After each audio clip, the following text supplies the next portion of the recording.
and check the remedies. And at the end of this section, some tips and tricks for copy RAM to ROM, the execution system, the address list, and the global device address. And the last section, we are going to cover the very important topic of the web services. Okay, so without further ado, let's start our training session.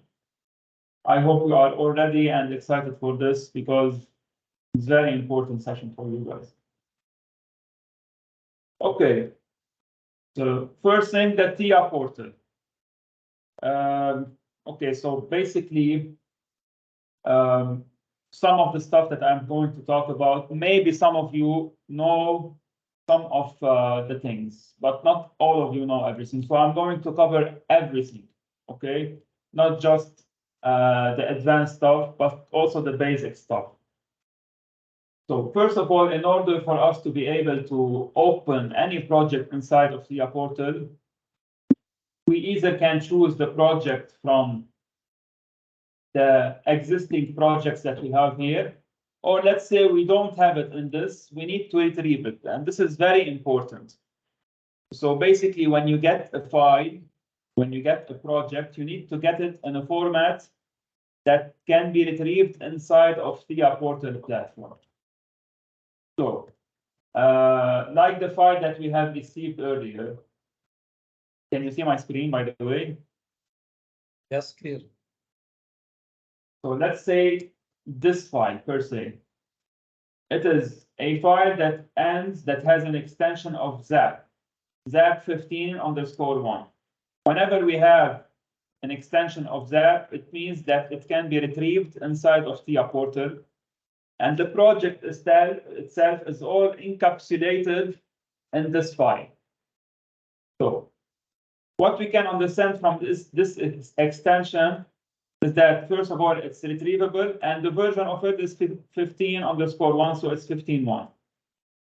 So if we have TIA portal 14 and we have a project that has been archived using TIA portal 14, we are going to see here, instead of 15_1, we are going to see 14. So on and so forth. So ZAP 13, ZAP 12, ZAP 17, depending on the version of the file. So very important. First of all, we need to retrieve the project. In order to do this, we have to go to the project view. Guys, let me do something. Let me record the session. I'm recording. You are recording? Yes. Okay, good. Fine. So first of all, we need to retrieve the project. How do you retrieve the project? You need to go inside of project view, like we did earlier. Press on the project view here. We go to project, and then we do retrieve. And then here, because we are in version 15.1, you are going to see all the files, all the archived files that have ZAP 15.1, which we can retrieve in our TIA portal environment. So this is the U76, the MTC9. So we press on it and we hit open. And now the system will prompt us for the place where this folder will be retrieved. So either we can, let's say, create a folder here, and I'm going to retrieve it inside of this folder. I select the folder, and now automatically the TIA will unpack everything that's in this zip file, will extract it, and then we'll put it in this folder U76, and we'll open it inside of TIA portal platform. Now, as you can see here, so these are all the components of this archived file, this project. You can see here that step 7 safety has a warning sign on it because I don't have it installed in my environment. So we will see that there is something wrong with it.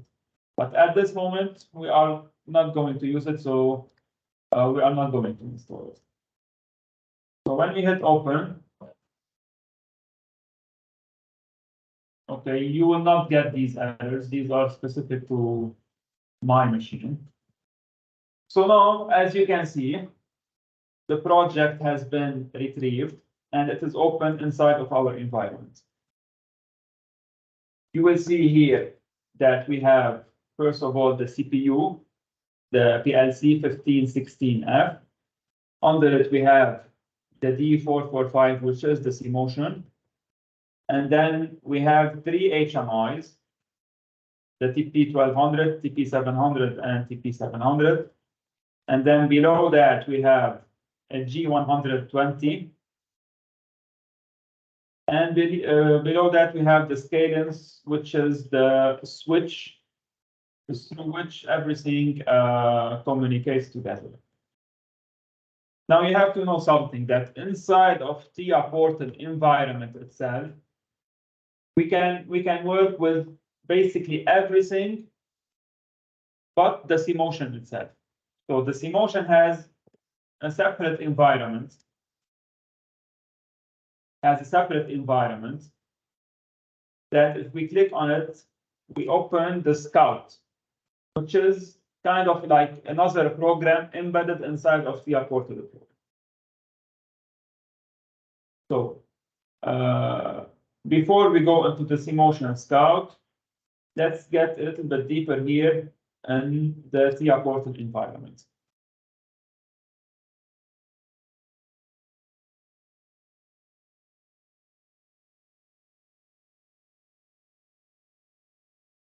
Okay. So to get the hardware configuration, sorry?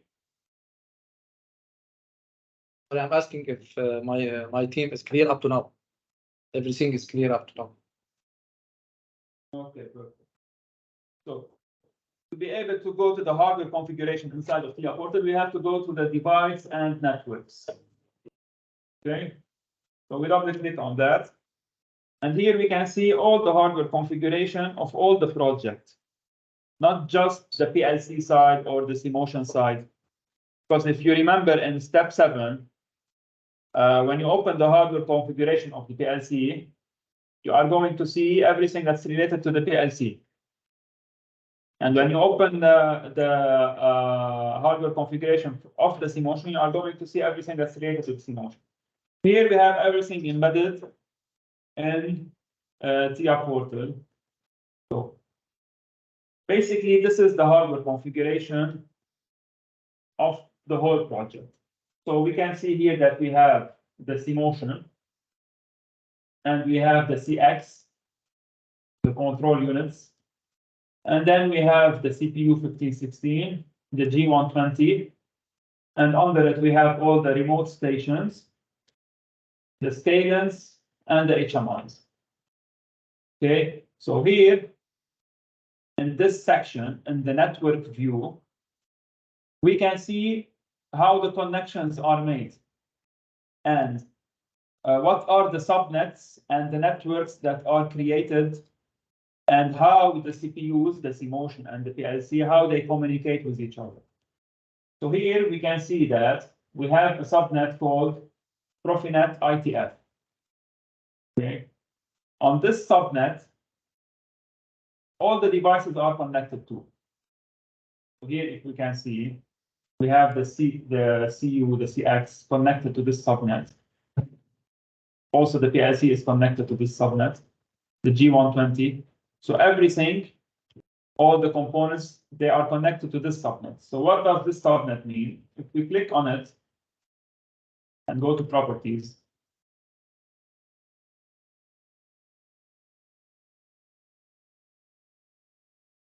so basically here, we get a bunch of information regarding this, this connection. Okay, so here we have basically what are the I/O systems that are connected to this subnet. What is an I/O system? Basically, it's kind of a CPU. So it's kind of like a logical processor that has an I/O system that's able to communicate and that's able to have some sort of a logic that processes information, processes peripheral inputs and outputs, and communicates with other devices. Below that, we have the I/O devices that basically take the command from the CPU, either from the 1516, from this one, or from the CMotion.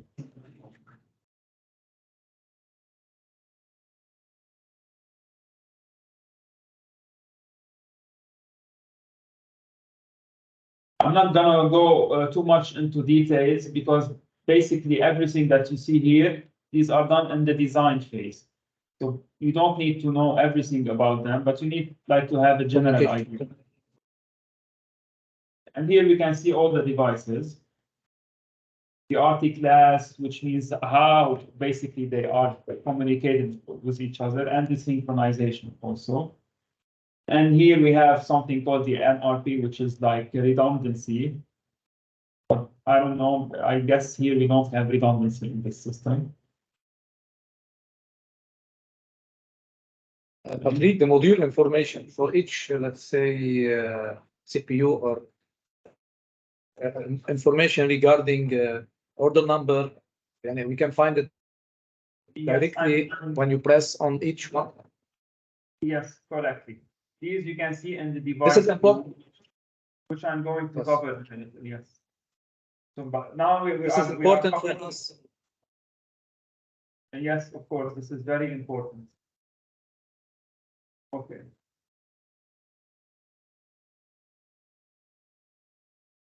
So basically, this is like a general overview of all the hardware configuration. So now if we press on any of these devices, okay, this emotion being here, we are going to get all the information related to this device that we have pressed on. Here, the configuration of this emotion itself, we can see them here. So if we go to general, Johnny, this is like an answer to your question. We go to general, Yes. we get like catalog information regarding this device that we have pressed on. So we know the article number here and the firmware version. If we go deeper, here the F proxy, these are like the safety protocols for the CMotion. Also more information, and you have to know something about CMotion, that it has 3 Profinet or 3 Ethernet ports. Okay, and each Ethernet port can be configured separately. So imagine like we have a computer with 3 Ethernet cards, with 3 network cards.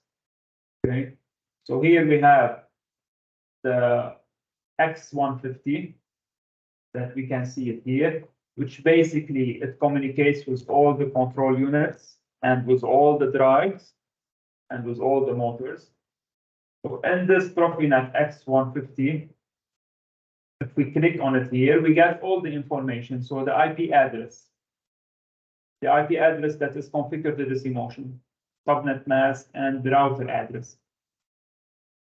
Okay. All right. This is like X150. We have another network card, usually the PNIE net X130, which is this one here. Okay, this one usually we use when we want to connect the CMotion to, let's say, to the enterprise network.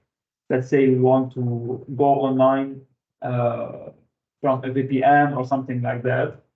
We configure this port here, so we connect it to the PNIE net X130. And also we have another one, the PNX127, which is this one here. Also can be used for like diagnostic purposes. So we connect to it and we can go online to the CMotion. But basically, for us, when we want to go online, we need to connect to this X150. And because this Ethernet port here is connected to all the components and connected to the scalance, which is like the main switch of the machine. In order for us to be able to connect to the CMotion, we need to plug to this scalance. We plug the PG to it. Okay, and we need to set our IP address, the address of the PG, in the same range of this IP address that you see here. Okay. Now we will go into details later on to how we can configure our PG, what IP we should give our PG in order for us to be able to go online. Great. So if we move next, here also we can see, before we go to this, also this C-Motion also has Profibus ports, Profibus and NPI. So also if we have like older device inside of our hardware configuration that only supports Profibus and that they need to communicate with C-Motion, we can connect them to this port, which is the X136. Okay. But here, inside of this configuration for this project, it is not configured. So you can see that it is not networked.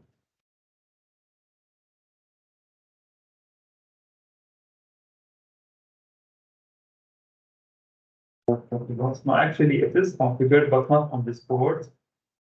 It is configured on this port. Yes. So we have the DP integrated, which is inside of this C-Motion.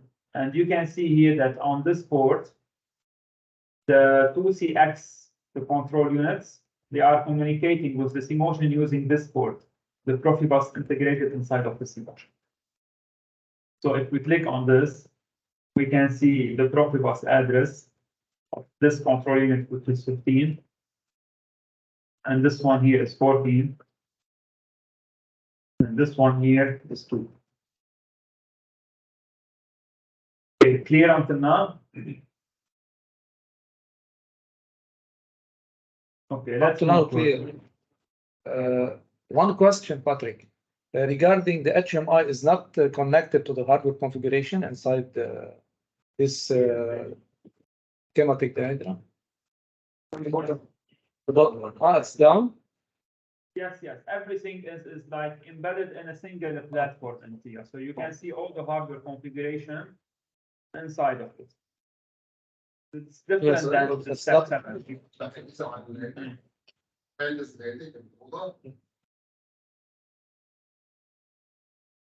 ما سمعت حدا عم يسأل شيء. لا حسام عليك. Right. So now if we want to see like Okay. each device by itself and see the configuration of each device by itself, we can click on it. And instead of going to network view, we can go to device view. Here in the device view, we get like an isolated graphical representation of the device itself. Okay. We can see it more clearly. And we can click on each component in this device by itself. So here, if we click on this one, the X150, we get all the information and all the configuration related to it. Now, if we click on this also, we get all the information related to it. We click on the C-Motion itself, also we get all the information related. You have to know something about the C-Motion. That the one that here you are using on your line, the D445, it has something called Dynamics integrated. So what is Dynamics? So basically it is like a module that is able to have motion control, to control other drives. And these drives, they control motor. So like the CX that we have here, the CX, which are control units, which basically they are able to control drives. Similar for the C-Motion itself, it has a Dynamics integrated. So other than the logical part of the C-Motion, other than the CPU and all the programming that we can do inside of it, it has also the capability to do motion control itself. So it has a Dynamics integrated.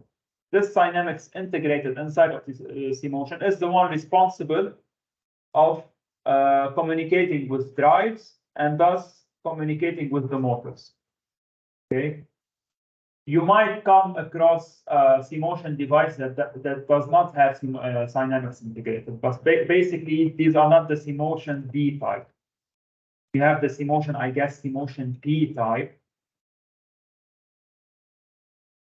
So here in the CMotion, we have many controllers. What we are using is the CMotion D, which, as you can see, is a drive based. So we can connect to it single motor modules or double motor modules, which are the Dynamics drives, the S120s. But here, let's say if we have the CMotion C, which I guess we don't have any CMotion C on our lines. It's only like a controller based, so it does not have a CMotion, a Dynamics integrated. Okay, so in order for this controller itself to communicate with motors, you need to insert a control unit in between, which handles all the communication with the drives. And we have also another type, which is the CMotion P, which is also a PC based. But usually in all of our production lines, we are only using CMotion D drive. So you are only going to encounter CMotion D, which are drive-based controllers. Okay. So if we go back to the CMotion here.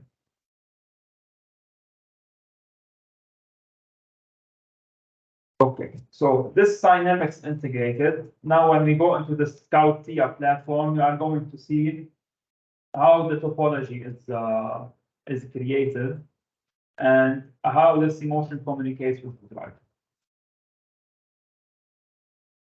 So here, if we press on this and go to device view, also we can see all the drives that are configured on this control unit itself. This one. Okay. Now, if we go to the PLC itself and press on device view, also we are going to get a bunch of information regarding the PLC itself. Okay, we can check its IP address. If we press here and go to Ethernet address, so we get the IP address of the PLC itself.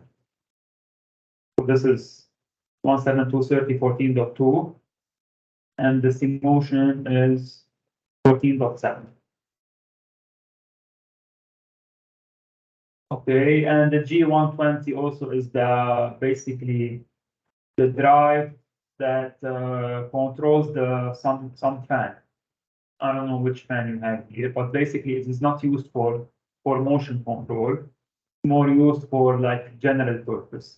That's why we have the G. Vacuum fan. The main vacuum fan. So basically you only have one on this machine. Okay, and here also we can see all the configuration of this G120. So G stands for general here. So it's a general purpose drive, not meant for motion control. Okay, and so on and so forth. So when we click on the device view of each device, we can get information regarding this device itself. Okay, now let's move on to the topology. So now we see like an overview of the hardware configuration of how all the nodes are connected together, how they communicate together. But if you want to see like a more detailed view of the hardware configuration, we have to go to the topology view. In the topology view, we can see all the connections. So each port, how it is connected to each port from one device, how it's connected to a different port from the other device. And basically this window here is very important because when we go online, this is dynamic. So depending on the color of the wire that you see, you can tell if the connection is off or if it's on. Okay. So here, let's say we have the CMotion. So this port, on the CMotion is connected to the scales, to this port. And this port in the CPU itself is connected to scales. And this port is connected to scales, to this switch. Okay. So here, whenever you want to troubleshoot something, whenever you have like a bus code, whenever you have something, you can go to this window here to the topology view. Okay, and when you go online, you will be able to see everything. If these connections are in a green color, it means that the connection is good. If the color is in red, it means that the connection is down and you need to check. Okay, so here we have also the TP 700 and 1200. Apparently, in this topology, they are not connected. I don't know how they are connected actually on your line. We need to double check that. Unless I have like an older version of the file. This is the latest version, correct?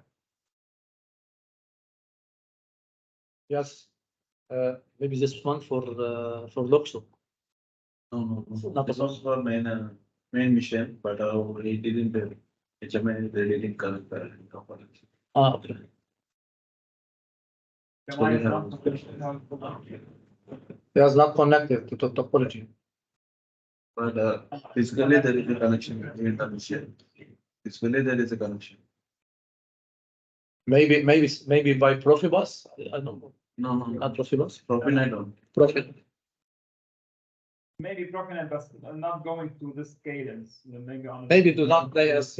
Not so scalers. Maybe there is one scale side panel board. I think this it's connected directly to side panel board.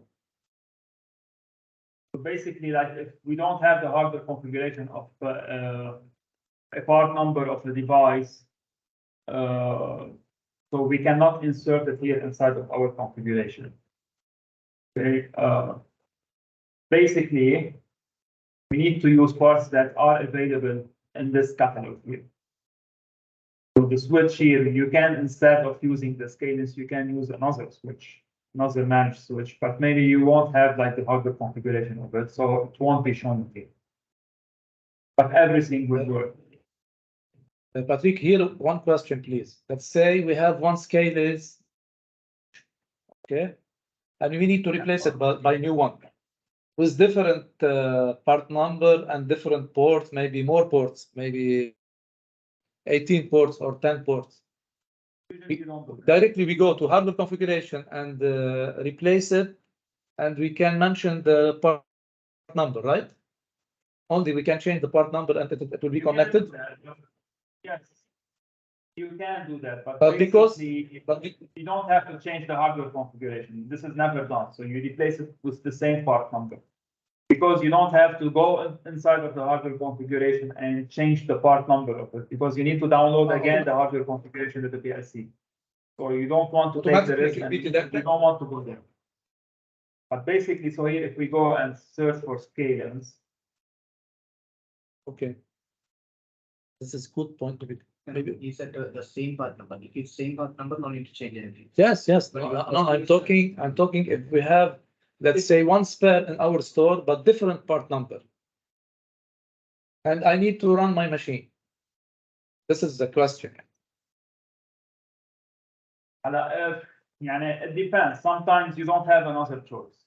You have the part which is different. Okay, that can fit inside the configuration, but it's not similar to the configuration that you have. This is like Exactly. Usually it does not happen, but let's say if it happens, yes, you need to go in the hardware configuration and change the configuration, because now it's different. Yes. Let me just check here the item code for this. Usually in Allen Bradley, we have a switch. We have to configure the IP address. So here we have to configure the IP address, or we just directly switch. Can you ask? So here you can see here we have all the cadences which are the managed and unmanaged switch. Here we have series 200. So this is a managed switch. Okay. Here, let's say you want to select something else. So you have to go in, let's say this one here. And you have to drag it and put it inside of the configuration.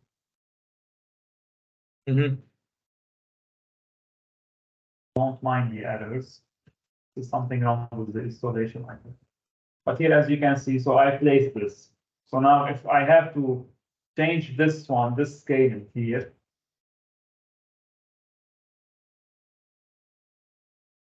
If I want to change this one, I need to delete this one. Okay, so by deleting it, I'm changing everything. So all the connections will be gone. So I need to do them again. So I need to delete this one here. And then I need to configure everything back to this new switch that I have added. So now, as you can see, because everything was connected to this cadence, okay, so all the connections now are gone.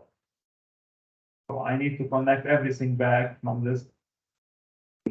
But usually in maintenance and in troubleshooting, you don't do this. Something is wrong, you replace it with exactly the same part number.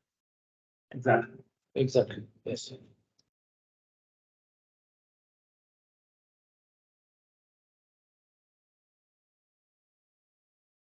Fun.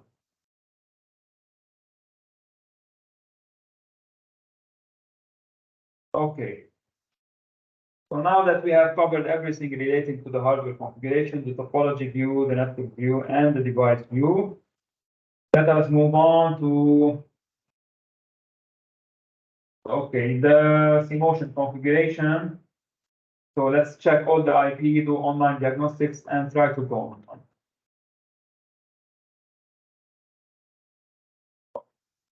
So as I said earlier, the CMotion itself, so if we press on it and go to device view, it has 3 Ethernet cards. Okay, so 3 Ethernet cards, so 3 separated networks. So if we press on each one of these and go to properties, we can get the Ethernet address. Now, one way to go online on this CMotion is to connect to this subnet, to this network, to the scalens, set up an IP address that's in this range, and then I can go online to the CPU. Other way to be able to go online to the CMotion itself is by connecting to this one here. This network itself is not, as you can see, is not like, does not have any association with any subnet. Okay. But I can use it to go online. But in order for me to be able to go online, I need to connect to it and set an IP address in this range, 192.168.0.136. Other than that, also I can go to this one here, to this port. And as you can see, it is not networked, so there are no subnet created for this specific network card. But in order for me to be able to go online, I need to set an address in this range. But now, because this one is configured, this port here is configured, and there is a subnet created, okay, I need to go in and directly connect to the scale switch, which is in the same subnet, and I have to set an IP address in this range. Okay. Now, in order for me to be able to do that, if we go here to the CMotion side, we see that we have an online diagnostics. Now, actually, I'm going to go to the PG that's installed on the line now and connected on the line. This one here. You can see it clearly, correct?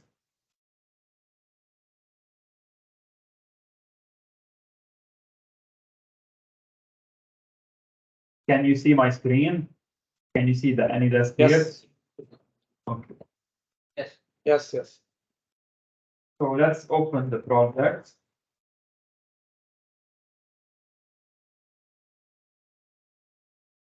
So now, because the PG is connected to this cadence, I should be able to ping the CMotion device.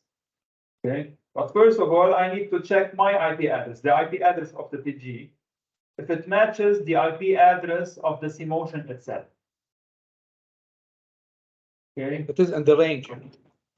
you need to know a little bit of networking to be able to know what you are doing, to be able to go online to this CMotion. So here, if we go to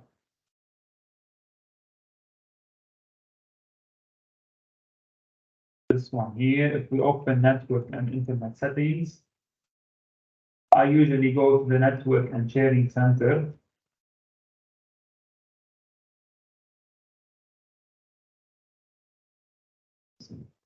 So I go to the network and sharing center. Ah, it's not connected to me. So now, Not as we can connected? see, we don't have a connection. So there is no Ethernet connection between the PG and the CMotion. Can you please double check this? I already pinged it on CMD command. It's 100% success, 0% loss. Sure. I already connected. It is connected by 5G. How about it? This one? No. The You internet, said you need CMotion to internet PC. Oh, it's not connected. Yeah, it's connected. Before I checked it, then I came here. Okay, maybe we will check again. Okay, I will check again. We will check. We will check now. Can you go? He's not available. Yeah, no, we are going to check it now.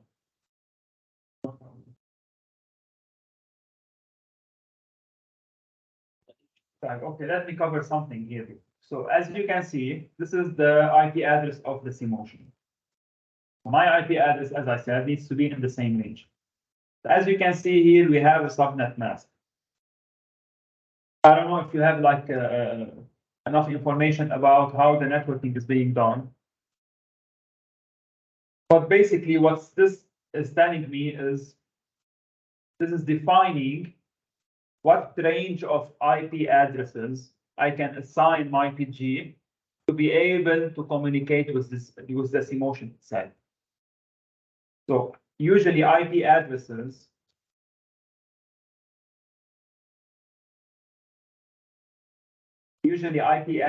range from zero all the way to 255. I guess you know that, correct? Okay. So now, in this IP address 172.130.14.7, this is the IP address of the CMotion. For me to be able to communicate with it, I need to have an IP address in this range, 172.30.14. It cannot be 7 because we will have an IP conflict. It has to be a different IP address. We can try 8, we can try 9, we can try 10. But we need to make sure whichever IP we are assigning to our PG, it does not conflict with another IP address in the same network. Usually how we can do that, we ping. So we open the CMD command prompt. Okay, after we connect to the switch and we start pinging. So what is ping? Usually ping is we are checking if the other device is there or if it's not there. So we open CMD, we enter ping, and we enter the IP address itself. So now I'm in my virtual environment, so I will get no response. So if I do this, so now I'm pinging the device, you will get a request timeout, which means that I'm not connected to anything.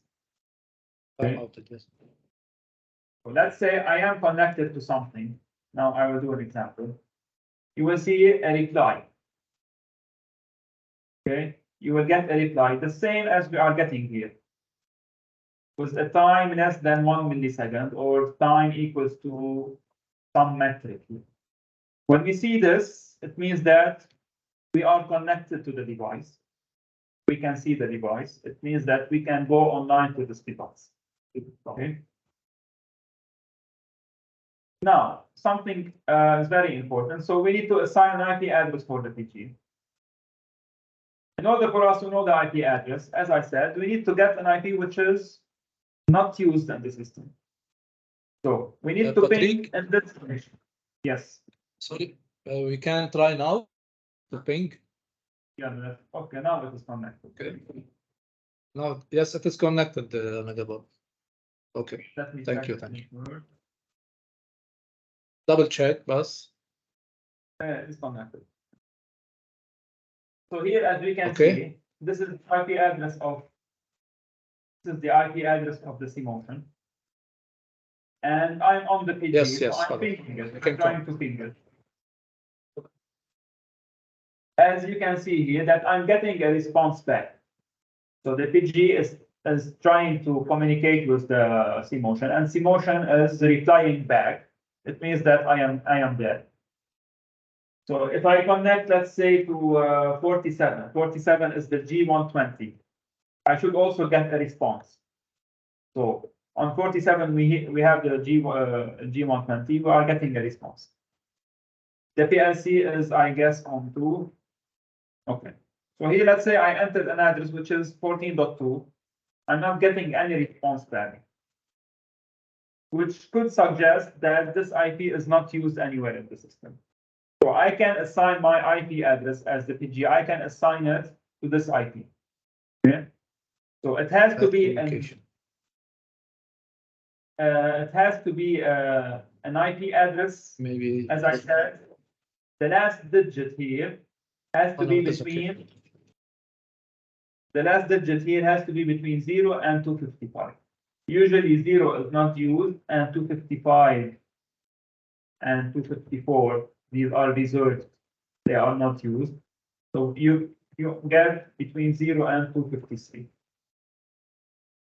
But here inside our configuration of our C-motion configuration, you can see that the subnet mask is 255, 192. I'm not gonna get too much into details, but you have to know something specifically to this line. In order for me to be able to communicate with this C-motion, I cannot be in the range of 1 to 253. I have to be in the range of 1 to 63. 1 to 63. So the last digit here can be anything between 1 and 63, given that it is not used by another device. Okay? Okay. Okay. It's clear? Yes. So if we go back to the AnyDesk, we go inside of our network connection. Here, guys. Yes. It's lacking, Yes. so something is missing.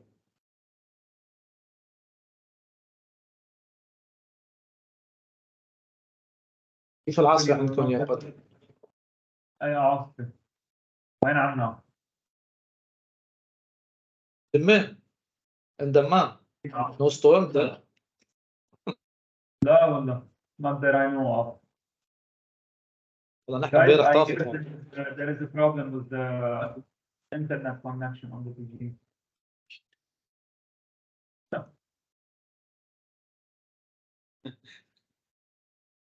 I don't know. حرام.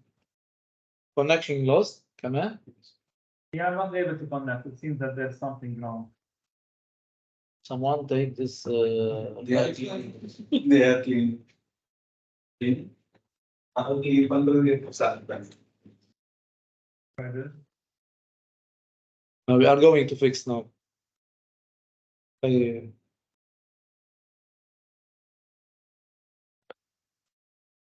So guys, any questions so far? You can ask guys if you have any question. Instead of configuring IP address TCP/IP, if you use TCP/IP auto, is there any limitation if we connect through TCP/IP auto?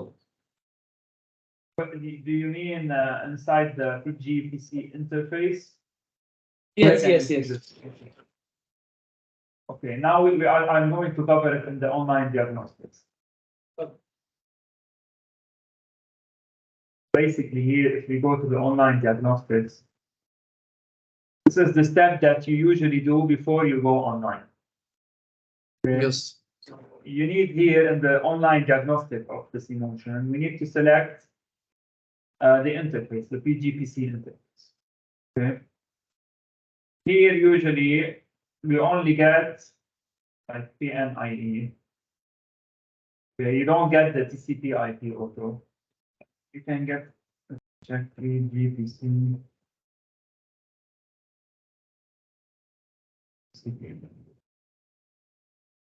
We usually don't use that, so it's like different than step 7. Inside of step 7, you have to go inside the set PGPC and you have to select the TCP/IP. So here it's simpler than that. You only have to select the PNIE, which is the subnet created, the Profinet. Okay, and automatically, if you have only one network card, it will automatically assign to it. If not, you have to select the network card. So here, in my case, in my virtual environment, I only have this network card. So I select it. Okay. And now we have to select the subnet, which is the Profinet ITF, if you can remember from the previous. So I need to specify that I'm connecting to this subnet. Okay. If we have another subnet, we can see it also here. I will show you how. Or we can select any of these slots, which are direct connections. So as you remember from earlier, if I want to connect to this emotion on this port here, this port, I can specify it in the online and diagnostics as direct slot X130. As you can see here, the device address, it gives me 192.168.0.136, which is this emotion address on this port. This one here, this one. Okay. Clear? And in our setting, we need to connect to the Profinet IP. So let's say let's do it now before we get online on the machine. Let me check Let's say now. I with you. have, check now, You can try now, please. I'm trying.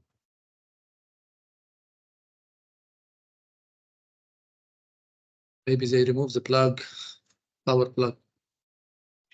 Here we are using that. We are using the no, there are not same.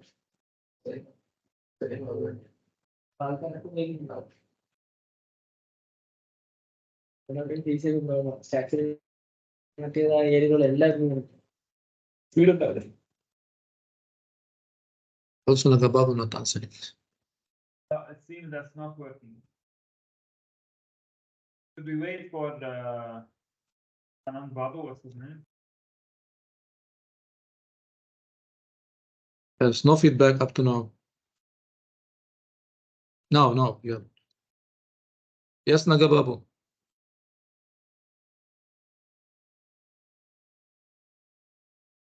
No signal from modem. You can reset, please. Oh, waiting for time off. Okay.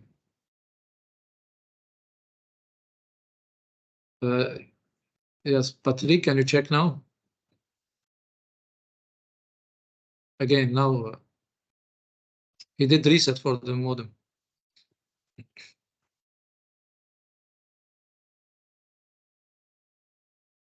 Yes, now it is connected.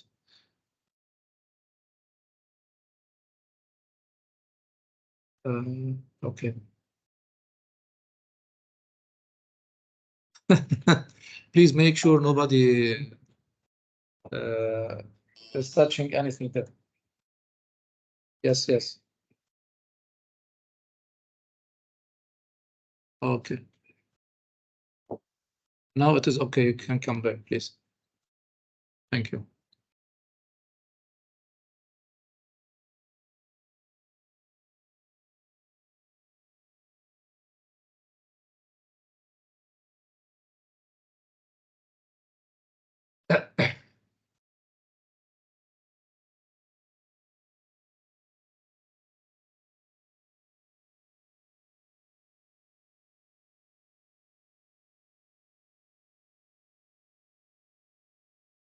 So here's something very useful for you. So in order to get all the IP addresses, so as you remember, you need to set your IP address, which needs to be different than any of the IP addresses inside of our system. So we can click on this button here, show address labels. By this, we can get all the information of all the nodes, all the IP addresses that are set. So the CMotion is 14.7, the CPU 14.2, 14.47. So you can see all the IP addresses. So for me, I can set everything that's not one of these IP. And that is between 1 and 63 as we know. Okay. Is he back already?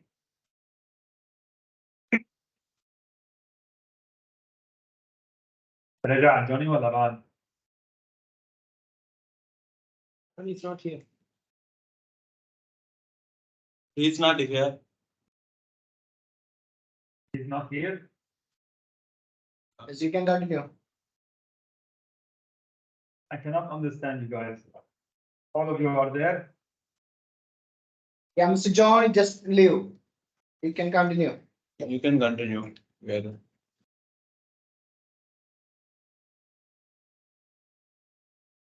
So, okay.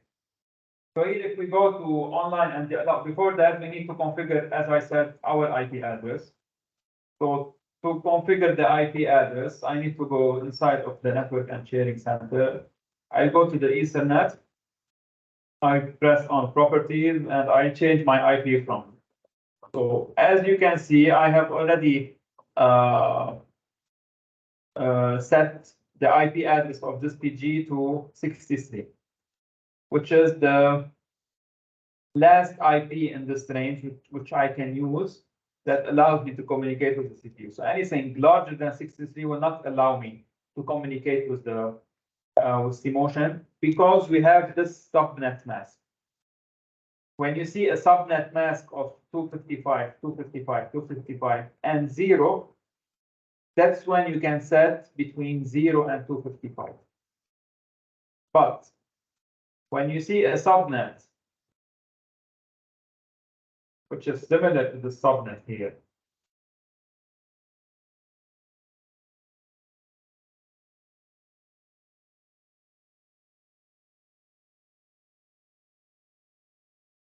which is similar to this subnet, as 192, this one only allows me to set between 1 and 66. Okay. So after that, after I have set my IP address, I need to ping the CPU to see if it is there or not. This is what we did earlier. So we ping it, we know it's there, then we know that we can go on. I go to the online and diagnostics inside of the CMotion. I select PNIE. I select the network card.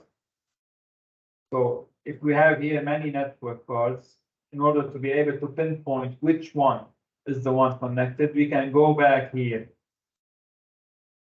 press on Ethernet and go to details. Inside of details, we can see the description. So the description is Intel Ethernet connection I219LM. So here I can set it to the same one. Ethernet connection I219LM. Okay. And then I need to select the connection to which interface. So we already select that, which is Profinet IP. By setting this, I can now go online. But here, if I press go online, I will go online to the CMotion inside of the TIA portal environment, not inside of the Scout environment. So later, if we want to do diagnostic inside of Scout, we need to open the Scout environment, the CMotion Scout, and go online from it. But first, let me show you this. So we go online here. So now the system is trying to communicate, the PG is trying to communicate with the CMotion. And apparently, we were not able. So as you can see here, we have all these red icons, which means that we are not communicating with the CMotion. Let's try to go offline. Let's try to diagnose it. We can ping it. Yes, we can ping it. So I should be able to go online. Let's try it again.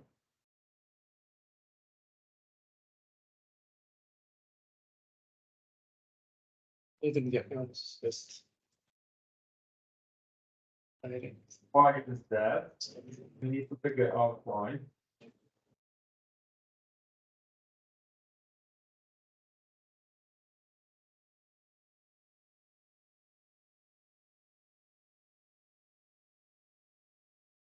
Let's keep this number.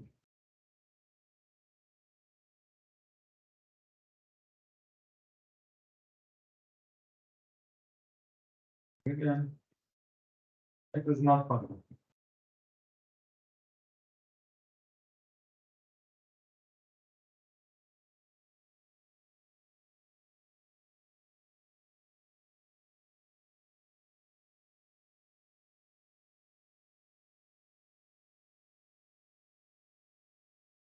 Try to do this.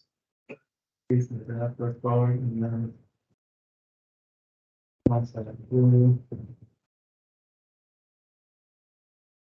This is what you are asking about, the automatic. Obtaining automatic.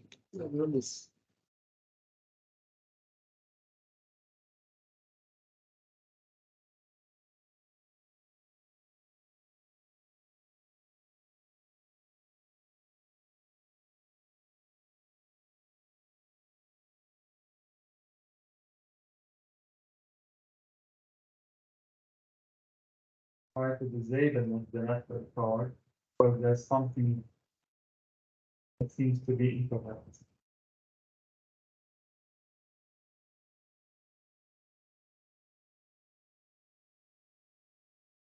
And I feel the same wrong. I feel. You may get it. Yeah, much was. You're still. Okay, so now it's connecting. So basically, we have this kind of issue with moving. So what I did now is that when I went into the configuration of the Ethernet port itself, I saw that there is something that there is like in the IPv4 default gateway. If you remember, there was like this number here. So what I did is I disabled the network card and then enabled back again. Okay, and now I don't see this default gateway anymore here. So I am able to go online. Okay. So by going online, you can see that first of all, you have this yellow bar here, which means that I am online, and you have the green icons here, which means that I am online and everything is okay. Okay. So let's try also to go online to the other devices. So I can simply press on this and press go online. Usually this takes a little bit of time.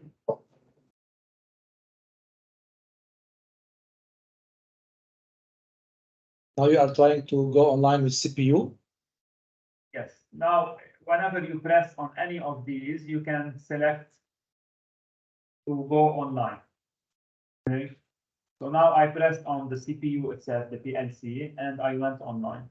So now it's showing me that it's online, and it is okay. I can also go online on the G120.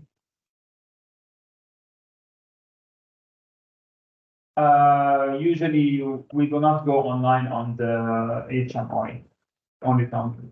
So now what I try to do, I try to go online on the G120. So it opened this configuration setting here. So I need to tell it on which port or on which interface I need to go online on the G120. So similar to what we have done before in the online diagnostic, I can select here that I need to connect to the G120 using this subnet, the Profinet IPS. And then I hit start search. So now the system is trying to look for the IP address of the G120 inside of the Profinet ITF subnet. Okay. So now it is searching all the IPs. So as you can see, now it has discovered this G120 on this IP address. So all I have to do is I have to press on it and then go online. So now basically, the TIA has configured the online diagnostic for the G120 to connect to it through the interface Profinet ITL. So here, inside of online diagnostics, you can see that it has already been set up for the interface subnet Profinet ITL. If this here is not set up, when you want to go online, it will open the previous window to ask you on which subnet you need to connect, which network card, which type of PGPC. So now let's go back to the device and networks and check the topology and see if all the connections are up. So if we go back here, first of all, I can see that we have green check marks on all the devices. We cannot see them on the HMI because we are not online here. If we go to the topology view, here we can see each and every individual connection, and if this connection is up or if it's not. So if we see it here, so now as you can see, I don't know if it's clearly shown, but if you can see the green is a little bit highlighted, which means that the connection is good, the connection is up. When we have any problem with that, you will see that this will turn red. So I don't know if the line currently is running or not, but we can try it, or you can try it later on. You can unplug one of these connections. This will turn red. Okay. Okay. So here, if we open this side pane, so we can see all the connection, and if we go to the topology comparison, okay, also we can see each and every connection from which port to which port, and if it's up or not. So here, green means that it is connected. When you see it in gray, it means that it is not connected. So this port on the CMOS itself is inactive, it's not connected. Okay, so here you can get all sorts of information that can be useful for you to be able to troubleshoot, to diagnose what might be the problem. Okay, and also when you go online on any of the devices, if you open the diagnostics here, you can see the alarms that are generated by these devices.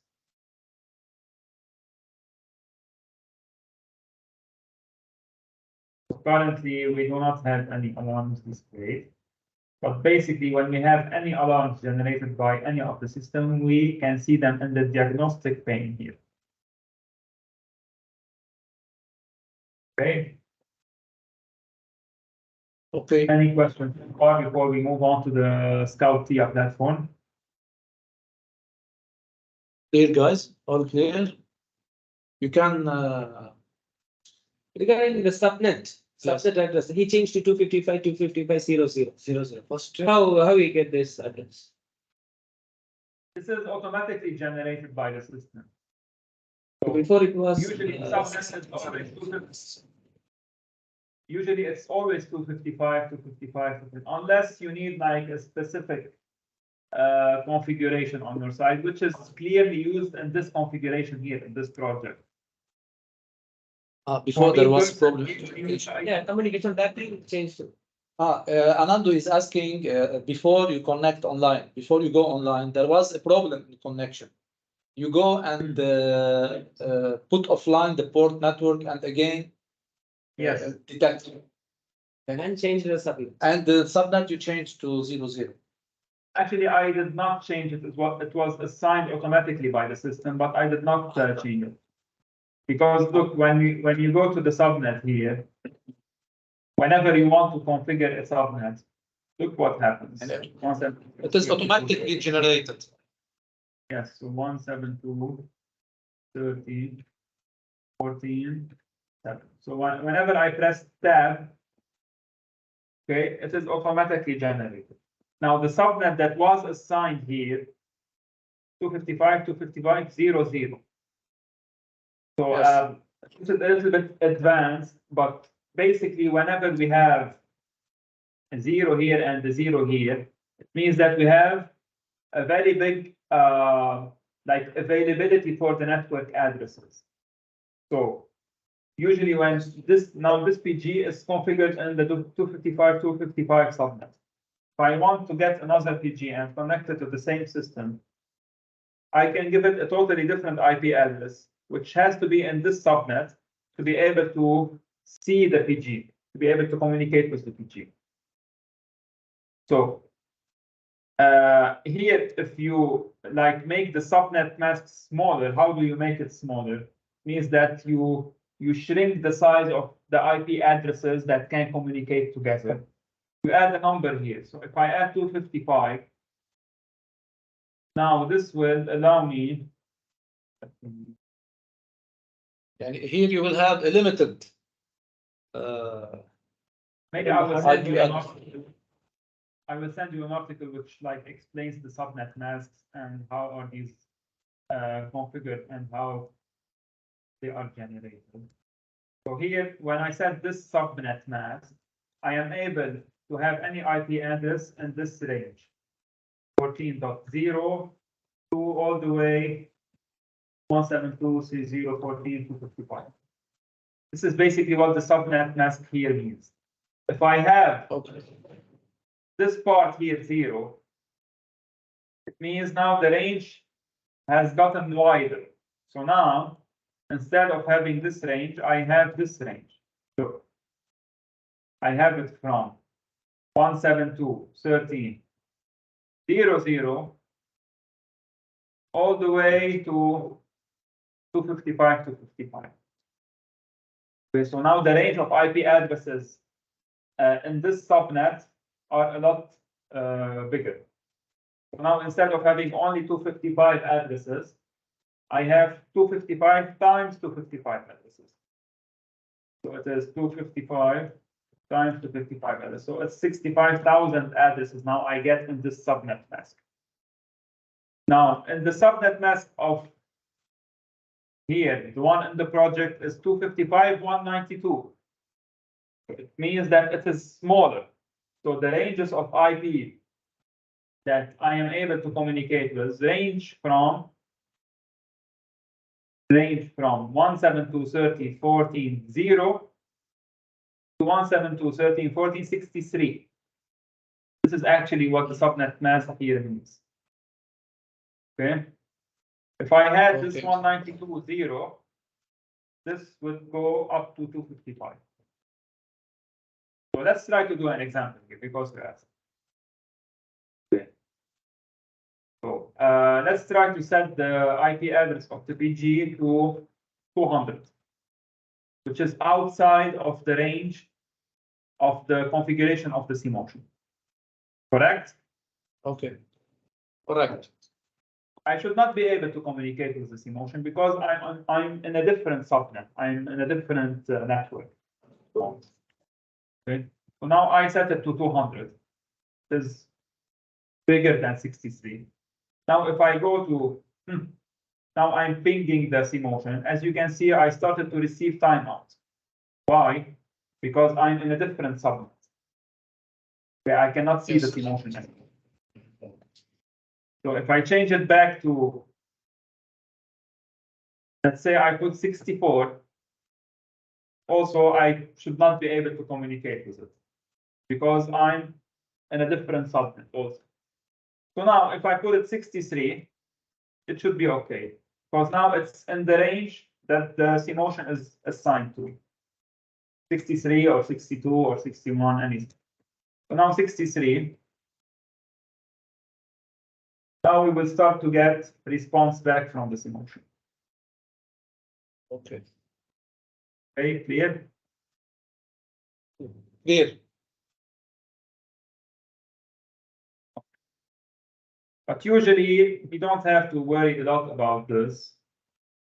You have to check the configuration inside of your project, how it is done, and based on it, assign the IP to your PG. And the IP in the PG does not have to be the same subnet. So here, if you can see, the subnet is different than the subnet of the CMotion. But the IP address of the PG has to be inside of the subnet of the CMotion. Hope that it's kind of clear.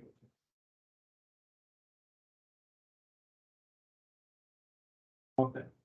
So now what happened is that all the devices that were online, they went offline.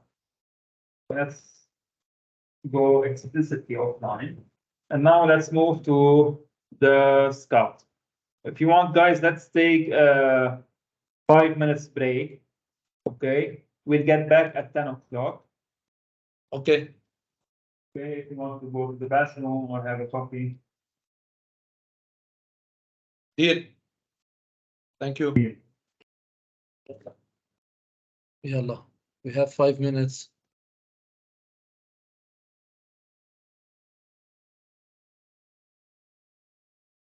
I'm gonna get my coffee.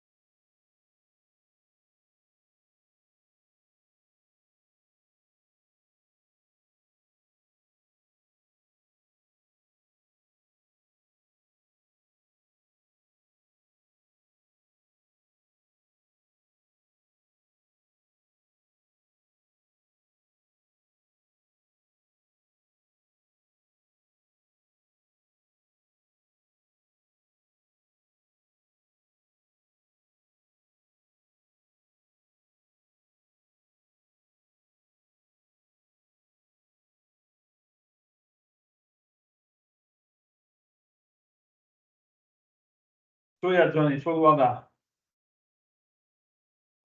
لا، عم بحكي مع الشباب انه بالمبدأ لحديت هلا نحن يعني we are familiar مع كل شيء انحكى instead of some small tricks. انت شرحت لنا اكثر وفتنا بالتفاصيل اكثر.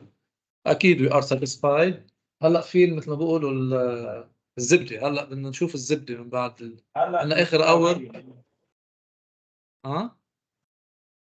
هلا السكاوت هلا المهمه يعني 100%. بس ما في يفوت فيهم قبل ما اشرح شوي عن التيا بورتال وخاصه قصه الاركايف والريتريف مثلا انه هيدي دائما بلاقي مشكله فيها انه اليوم بس انت تجي تطلب بروجي معين يوجولي بيبعثوا لك ما بيبعثوا لك الزاب ما بيبعثوا لك شو اسمه الاركايف بيبعثوا لك الفولدر العادي. هو بيسكلي لازم تعمل له انت اركايف للبروجكت تبعك. هو هيدا الفايل لازم you need to share it. هاي المهمة مثلا قصص الاونلاين دياجنوستكس وهالاخبار بقلب التيا لانه مهمين كمان. هلا انت عملت له اركايف ولا بعد؟ هو اوريدي مع انت الفايل اللي اخذه من الزلمه هو اوريدي اركايف. اوكي. انا فتحت الاركايف. هلا شو بيصير يوجولي بس تغير انت شيء whenever you change anything يعني you updated a function you updated something you need to archive back and you did some change so you need to archive it okay to keep the latest version. Yes. Water, more coffee, more tea, more مناقيش. No مناقيش. يا عم والله بغناك جيب لنا مراكيش طيب. نبعت لك منقوشة. يلا. ثاني تريننج بنعمله هون اون سايت. second training will be on site. عم بقطش صوتك باتريك. ايه عم بقطش صوتك ما سمعنا شيء اخر شيء. عم بقول لك ثاني تريننج بنعمله هون. عم بحكي. اوكي. ايه يلا hopefully next training. كامل ان شاء الله ان شاء الله يكون. You think that you need another training? انا طلبته. اوكي. Basically, we are going to cover everything. And I'm also covering the small details also that you need to take care of. Yes. At the end of the session, we will evaluate with my team, and we will have, let's say, evaluation report, and we'll share it with you. إذا في شيء بعد we need it more, we can have let's say other session. Okay, other courses, yes. And if you have anything that you would like me to focus on, to stress on, just you can mention them now. I can spend a little more time on them. Okay. But basically what I'm trying to give you now is all the tools that you are going to need to be able to troubleshoot, to be able to like provide maintenance to the machine. Because basically you will not need to, like, let's say, add a function or change some program. This is the supplier is going to do this. So Yes, as especially maintenance, machine you're under, going to- and especially Yeah, machines still under warranty. Come Hello, in, Muhammad, please need more water, please, to conference room. So yeah, basically as maintenance team, you need to know how to troubleshoot, how to find the errors. You know, these like small details, the tips and tricks, these are very important for you. Exactly. Right. One additional thing we have on the TIA port on the HMI for Luxo, we have on call with the supplier, يعني. Live chat. Live chat, if you can say it, and live chat, so, right? Okay. Ah, okay, nice. So And you connect to him like by through a call or chatting only. yes, chatting. You can write like WhatsApp, yeah. It is And the there is one HMI page. chat, Yes. so you have internet connection configured to the machine. Yes. And it is tested during commissioning. Nice feature. But do they usually answer back, or do you have to like call them on their? I think there is one code, serial number or code. Yes, they will chat directly. Yani maybe you have to wait 5 minutes or 10 minutes maximum. They will reply. Hello. Right. Yeah, let's move back to the training. So, Steam Ocean Scout. Check my notes.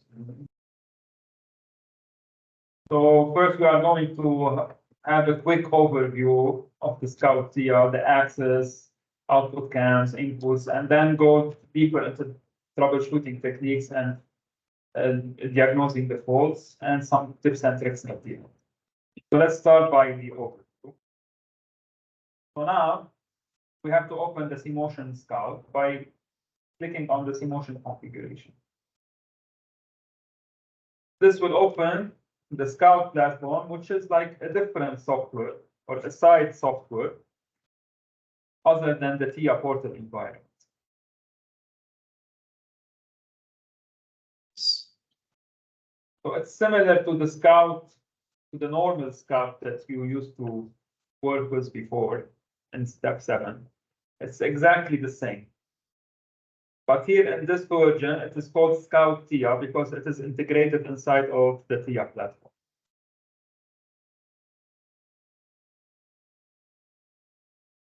Okay, so now the project is opening.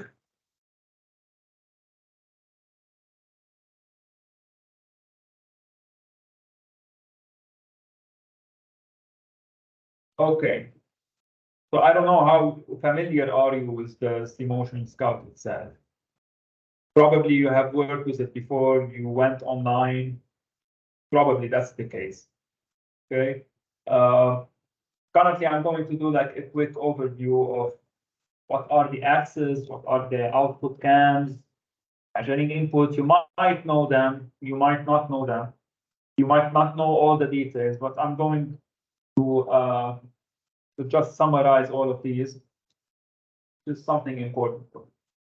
So once we open the Scout TIA, we see that we only have in this environment, we have the CMotion itself. We don't have any of the other devices inside of our configuration. We don't have the PLC, we have nothing. We have only the CMotion and everything that is assigned to it. So the control unit that are present. So the first tab that we see is the access. Now I'm going to ask a question. Do you know what is an axis? Does anybody of you can tell me what an axis is?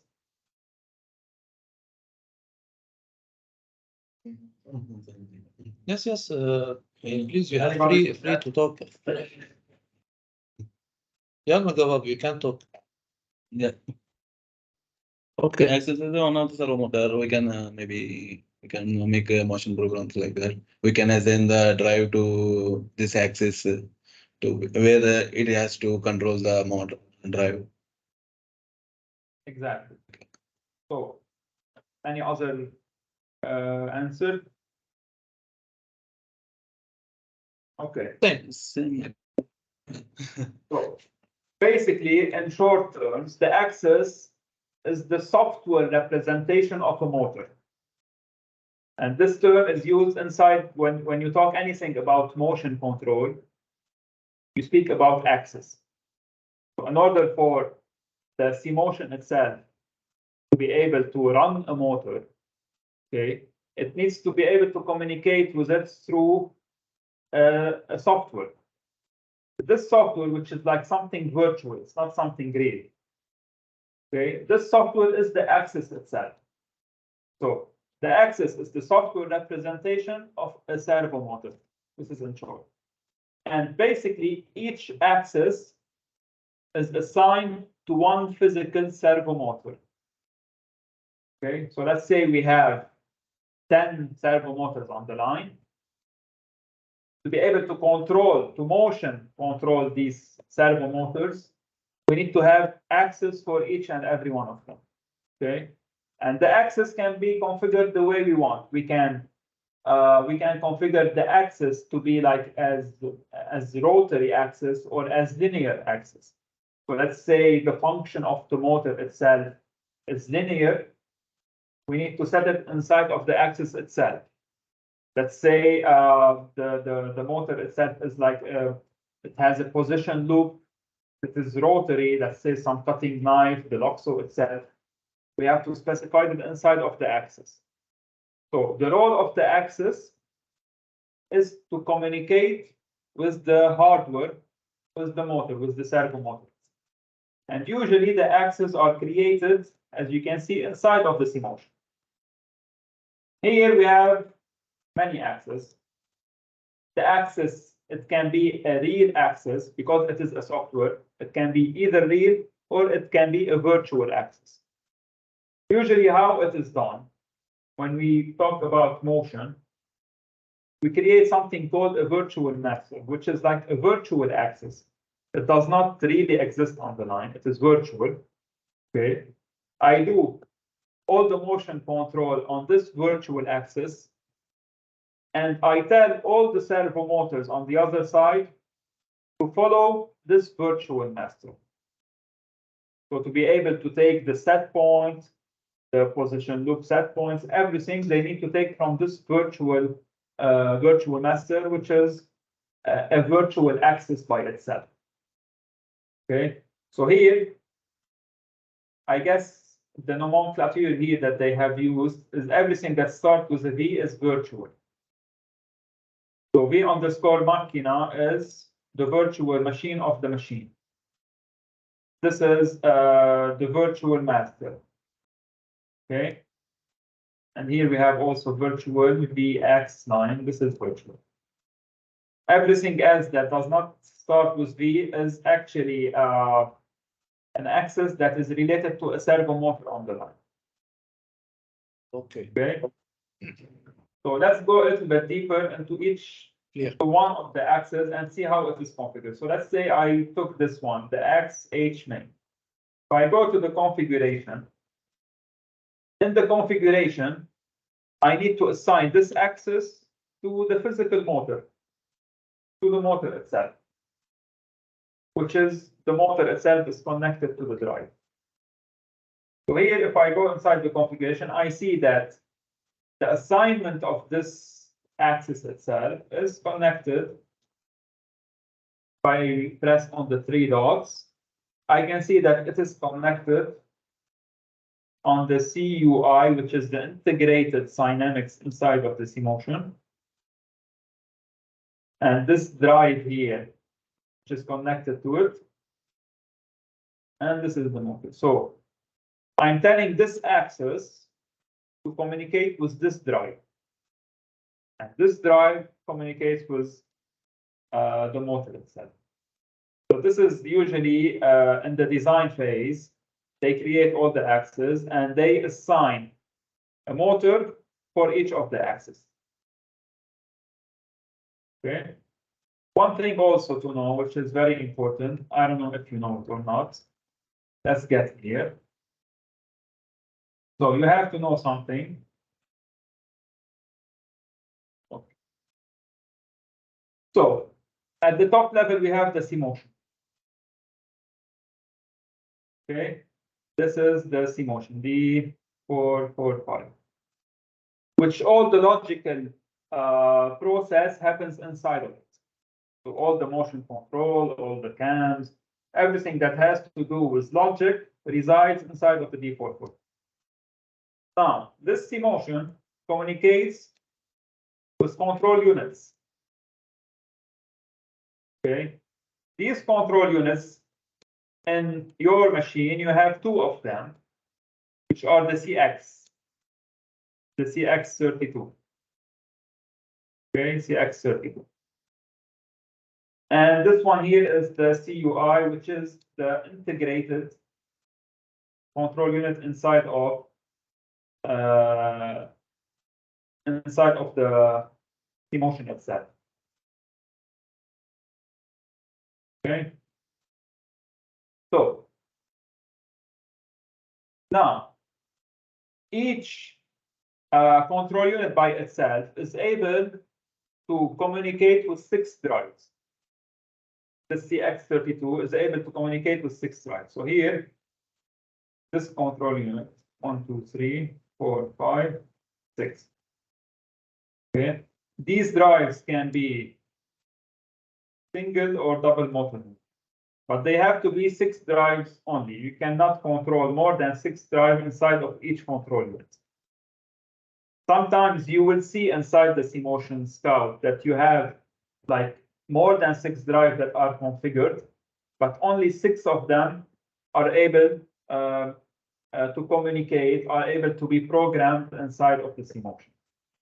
So these drives can be either single motor module, SM, or they can be double motor module, but they have to be 6.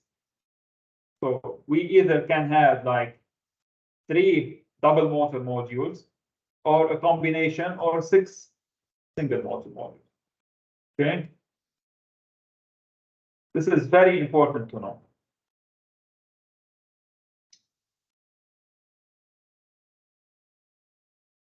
Okay, let's move back here. So if we go to the control units themselves, let's start by the Dynamics Integrator.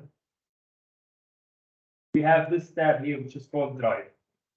Inside of the drives here, we can see that here we have 7 drives configured. 1, 2, 3, 4, 5, 6, 7. But only 6 of them can run. Not all the 7. Probably. Okay.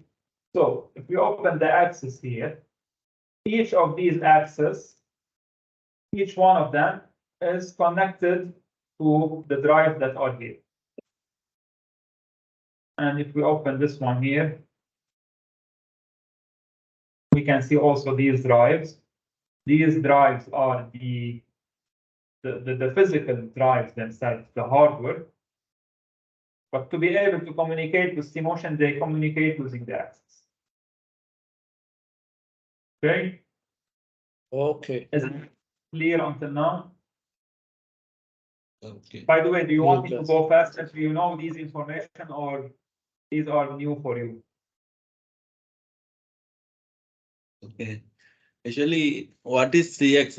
Because in shock mission we use CU320. What is the difference between CX32 or CU320?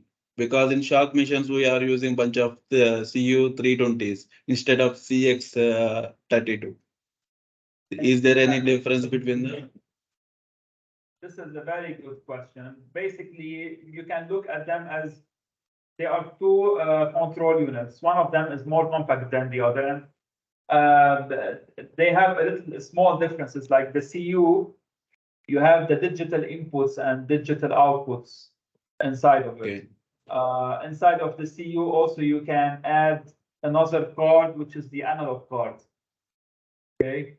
So you have like added functionality in the CU320 as opposed to the CX. It's only the Cynamics. It's only the drive-based control unit. So it does not have added functionality to it. So it's more compact.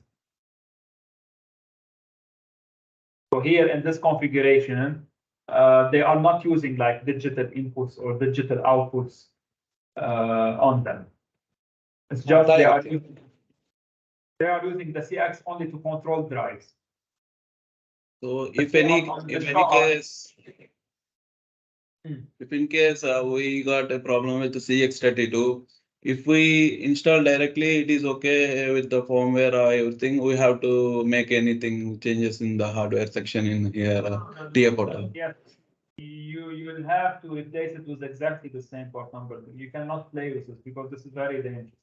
Because if in case you need to put something else, you need to configure everything back again. Instead of having here the CX, you need to insert in the hardware configuration here a different drive. You have to delete this and insert the CU and do all the configuration back again. That's gonna be a big modification.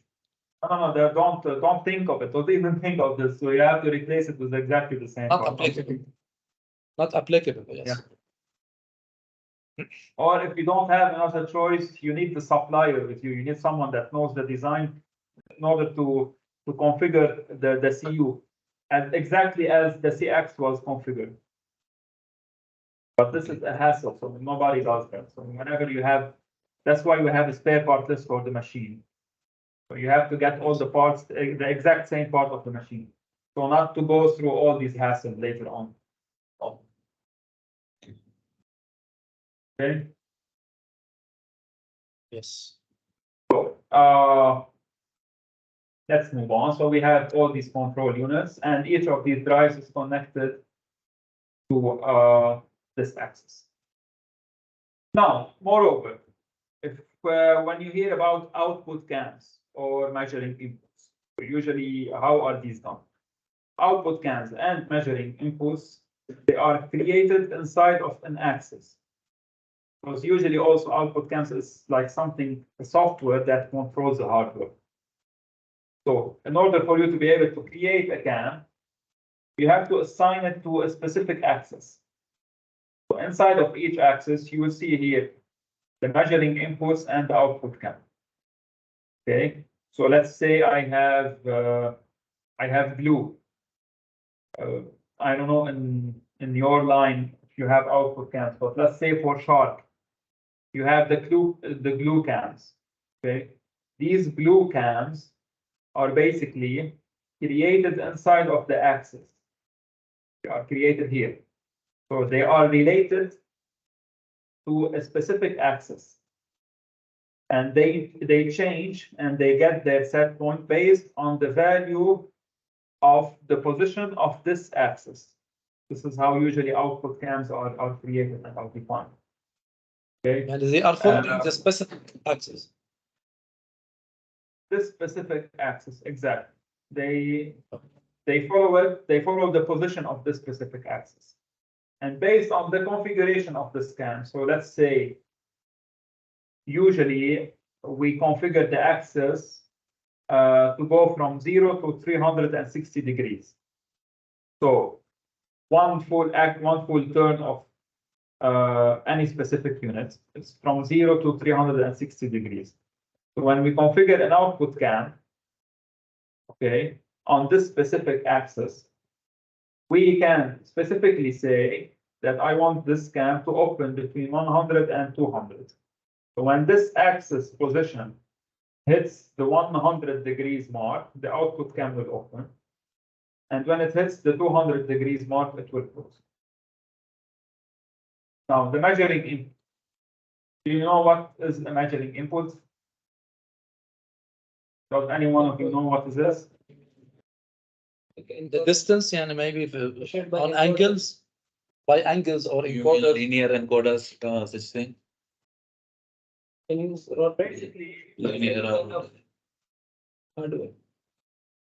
okay, so but basically, inputs here we have, as you can tell, we have inputs and outputs. So the output cams, we use them for glue, we use them for basically for glue or for ejection, let's say. The measuring inputs, these are inputs that we can configure inside of the axis. Let's say a sensor. Okay, so whenever a sensor reads has like a rising edge, okay, and it is connected as measuring input. So on this rising edge, it will give me back the position of the axis it was configured on. So if we go back to the shark machine, we have actually 2 or 3 measuring inputs configured on the correction of the back ear and the front ear. So there is this sensor, the correction sensor. Whenever the back ear hits the sensor and the sensor actuates, it is actually configured as measuring input. So it's telling the system that the position of the axis when we have a rising edge is this much, this degree. Okay. We can These use are- it like we can use it like over travel sensor input like this or no? And for let's say for safety, yes, for safety, for safety movement for the motor or axis. Like is positive and a negative. Position, yeah, positioning, positioning, safety positioning, let's say. Safety positioning measuring input sensor. Give Can be used for output cams. Usually you don't do that. You do that inside of the axis itself, not the measuring. So the measuring okay. input, like you need to get a reference of when a specific object is passing by. Okay, so you have a sensor on its rising edge. Whenever a product passes by, I need to know this position. So in order to use it inside my logic to be able to do some programming inside of it. This is when you use a measuring. But I don't think in this production lines, the U76, I don't think you have measuring. Correct me if I'm wrong.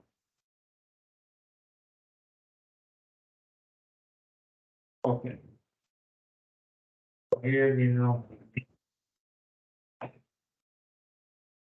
So this part we covered now the axis, the measuring inputs, and the drive themselves. Inside the C-Motion, I can also configure encoders. So let's say I have, let's say, I don't know, another machine that needs to take a set point from the main machine. I can configure an external encoder here. Okay. And then I can tell the other machine to follow this encoder. External encoder. Fast object, I've never used it. I don't know what this is. Scans. Now, here, this scans, they are different from the cams that we saw inside of the axis. Here we have output cams, which basically trigger an output, actuates a valve or something. And the cams here, these are like cam profile for the axis to follow. So if we go inside of this cam here, I don't think that we will see any configuration. But basically, how they are configured inside the program is that, I guess these are for the log scope, not mistaken. But here we have some sort of configuration that's not shown here. But what it's telling me is that when I have an axis that's related to this cam, okay, so whenever, let's say, the virtual master is at 0 degree, I want the following axis to be at 100 degree. Whenever the virtual master is at 100 degree, I want the following axis to be at 150. So I can design my cam for my servo motor for my following axis to follow. Okay, that's why they are called following axis.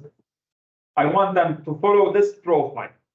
So I can, let's say here, set the curve, can have some sort of a curve that each axis can follow. So let's say I have motors that do not run on like constant speed. Like let's say in the Shark 4.3, the fluted, if you remember the fluted. So the fluted Yes. itself, the wheels of the fluted, they are cam profile. So they do not run on constant speed. So when they get the fluted, the piece, they have a specific velocity. And then when they put it on the diaper itself, they have a different velocity, which is the velocity of the machine. So the fluted itself is a perfect example of a cam profile. So they get the fluted at one speed and they deliver it at another speed. Okay, so here I have the configuration of all the cam. Technology objects here. We have temperature sensor control object. I also never use these, and here we don't have anything configured. And then last we have the program. So here all the logic takes place inside of it. Okay, so we have apparently they have only used ST programming. We have 3 types of programming inside of CMotion. We either use ST, which is structured text, or ladder diagram, or MCC chart. But apparently here they have only used ST programming, which is very versatile and you can do a lot of things with it, but it's harder to program. So let's open any of the programs.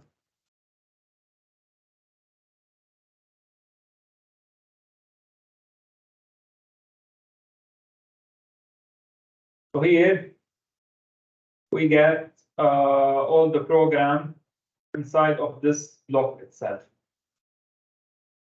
Okay. Here we have the implementation and the interface. So each structure text, each program has 2 blocks, the interface and the implementation itself. The interface, here I can create all my variables that are global to this function, and I can define my the programs that I need, or the function, if you want, inside of the structured text. And inside of the implementation, I actually program. I tell the system what it should do. Okay, so here I am assigning false value to these variables. And inside of this program background, then I have also another logic that's incorporated.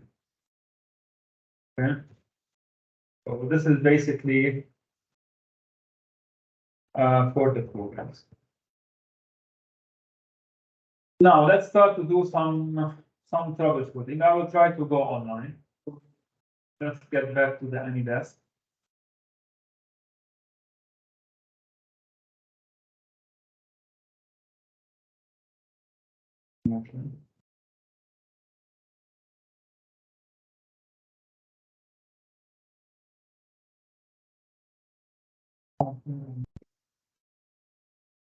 Do you have any question before we move on to the troubleshooting section?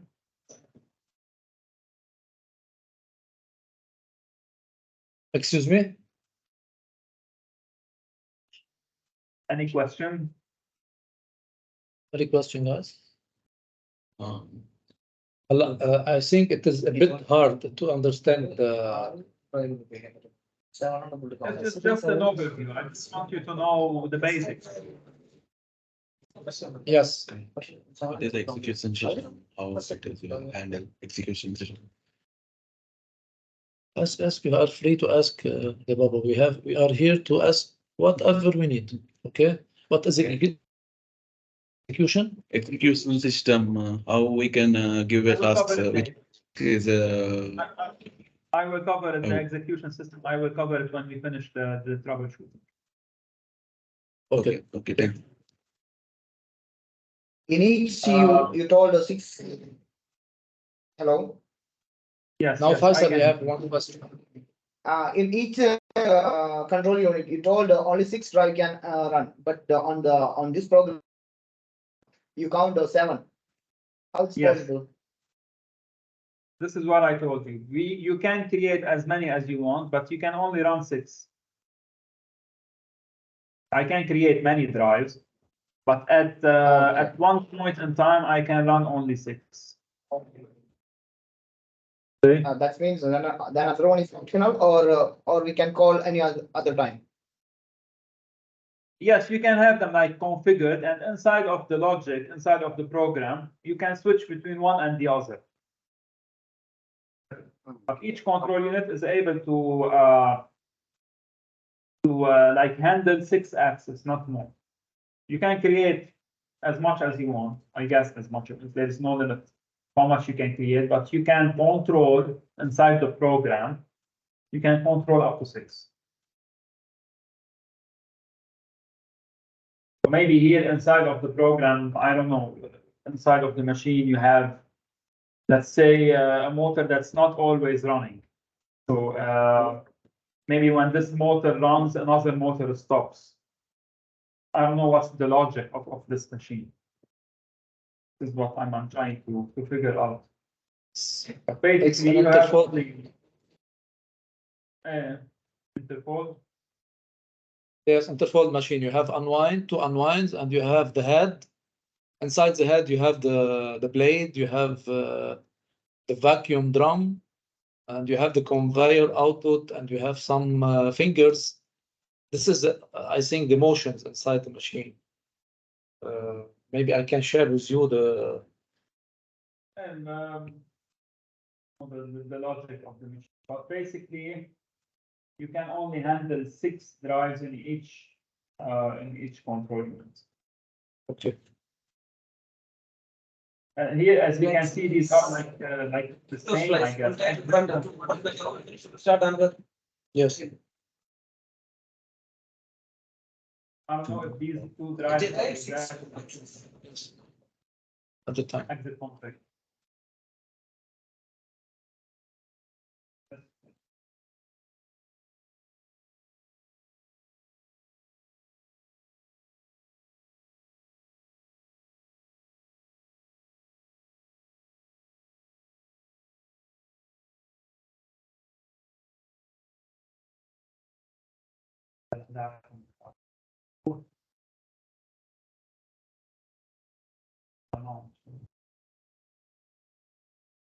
So apparently there is one more drive that's created here, but it is not used. So I guess these 2 are the same. Okay. Any other question before I move on?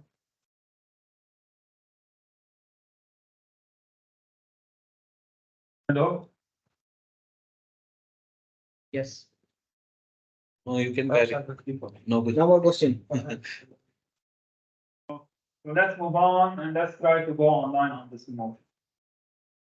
So to be able to go online, as you can see here, we have something called the target system. If we press on it, we can select on which parts of or on which devices I want to go online. So you can go online on the CMotion itself or any of the 2 control units. So by pressing on select the target here, I can select which devices I want to go online to. At this moment, let's go online to this CMotion only. So I have to select it, press OK, and I have to press on this button here, connect to selected target device. Now it has connected successfully. It is going online. Now the system is online. The CMotion Scout is online on the default view. If we go to the alarms view here, we can get all the alarms that are generated by the system. Okay. What you can see here are these like informations. They are not actual alarms or faults that are generated. Usually what we do is that we click on this one, display information. We uncheck it because we do not want to see just information. We only want to see alerts. Whenever you have, let's say, any alarm on your CPU, you click on this alarm tab here, and you uncheck the display information, and you get all the messages or all the alarms that are currently on this machine. At this current moment, we don't have anything. It has gone offline. I don't know why. Breakdowns. Much, Usually breakdown, if you have breakdown on the machine, it will not go offline. It will stay online. But basically something with the network or now it is okay. Uh, Safe calling industry one digit breakdown. Machine offline. Oh, yeah, I'm trying to call.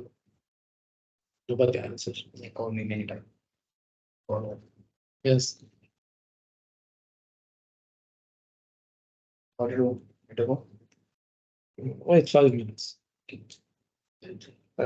Patrick, eh, how long time still have for your session?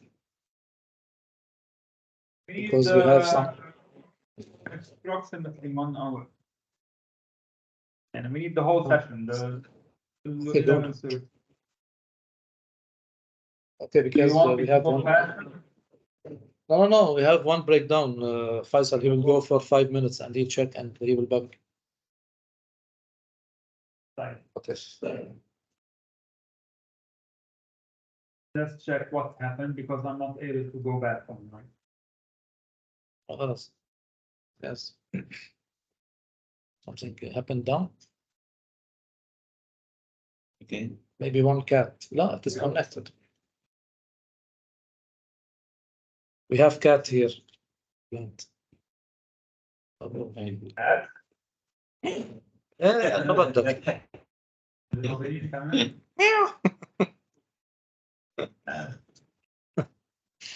Apparently something happened. Let's try to troubleshoot it together. I don't know what. I'm still able to bring the device, but I'm not able to go on.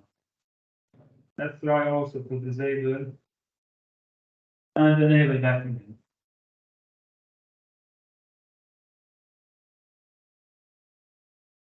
In the last section, actually, I will teach you something very important. You won't have to use any of these.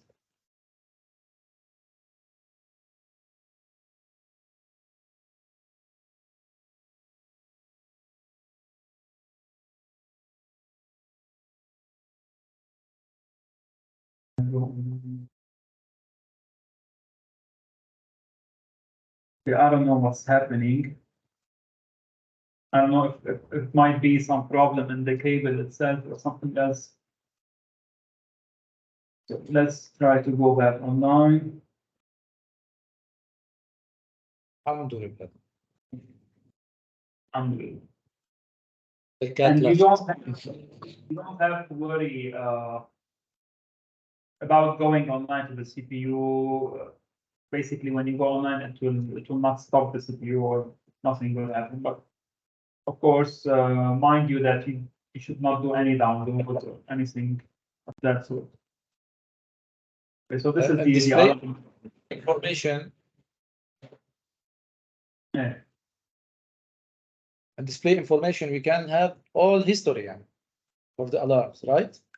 Actually, no, this is not how to get the history. These are the information, the current information in the system. These are currently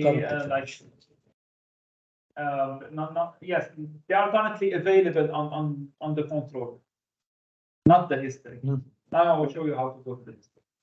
Basically, you're not interested in the information, you're only interested in alarms. So whenever you get an alarm, you need to go to this one and uncheck. Exactly. Done. So as you have noticed here, when I went online, it has gone offline.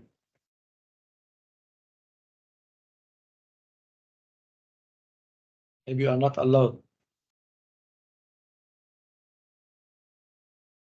No, actually, I should be allowed. Try to do this.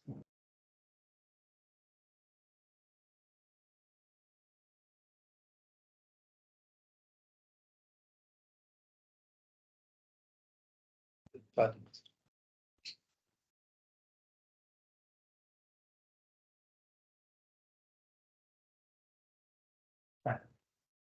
As you may have noticed, we have here, this is very important signal for us icon. We have a red one and a green one. So what's the system now trying to tell me is that there is some differences between the online and offline version. Okay, the differences can be program differences, access differences, any sort of configuration that's not exactly the same in the offline versus the online version. So now, if we go to the access, we can see that all the access are green. We'll go offline again. We change cable, can we change cable and cable? Yes, I would recommend that we can change it. Hello. Yeah.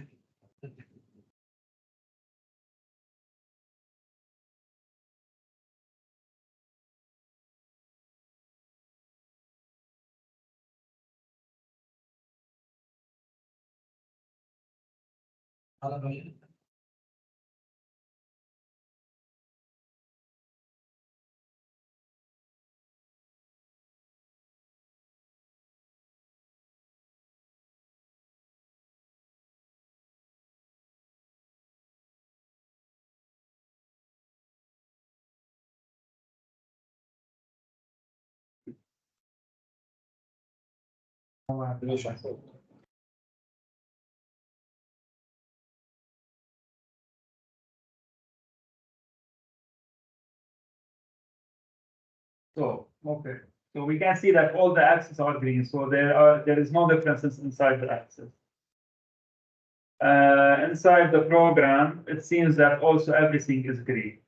So basically, when you get like this type of thread, it means that most of the time there is some discrepancies between the online hardware configuration and the offline hardware configuration. And sometimes it's compilation time. So it's not something very important. But how we can know that? We can do like a compare online, offline. I guess I will not be able to do it now, but let's try. So to be able to compare online, offline, we have to press on this one, object comparison. Okay. And we have here, we have the D445, the offline version and the online version. So I need to start the comparison. Basically, what's trying to do now is trying to upload the online version and check it for any discrepancies, for any differences with the offline version.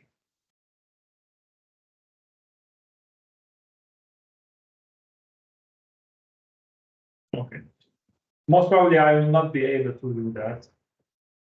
But what you will get all the differences. So if there is any difference in any of the programs, it will show you and it will tell you which program. If it's any difference in the axis, it will show you and it will tell you. Okay, so this is how we do offline online comparison.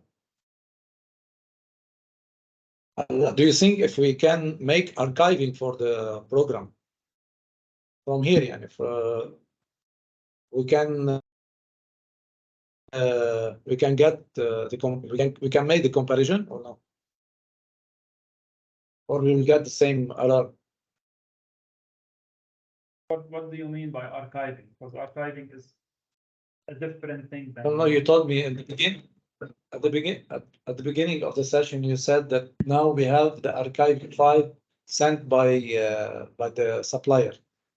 Yeah. Lately received this one, and there is difference if you archive it directly from the program or no. Yes. There are differences. Now at this moment, I do not know what are the differences because I cannot initiate a comparison. I guess there's something in the subnet or maybe the network cable. I don't know why it's keeping it keeps on going offline. But usually, based on my experience, when there is no differences in the program or the access, usually you have a difference in the timestamp of the hardware configuration compilation time. it's not something big. It's not like we have differences in like the core things of the program, only like compilation time, which it's nothing. So if you like initiate a download on the CMotion, nothing will happen. But it will be consistent. So you will have a consistency between the online and offline versions. And you will see here, instead of red, you will see green. Right. So I guess, let's say later, if the supplier wants to go online and fix something or add something, he will have to download again to the CMotion. And he will have to archive the file and give you the file. And this will be the latest one. But I guess even for the version that you've gotten from the supplier, it has this difference, the timestamp difference. Because I haven't changed anything in the program.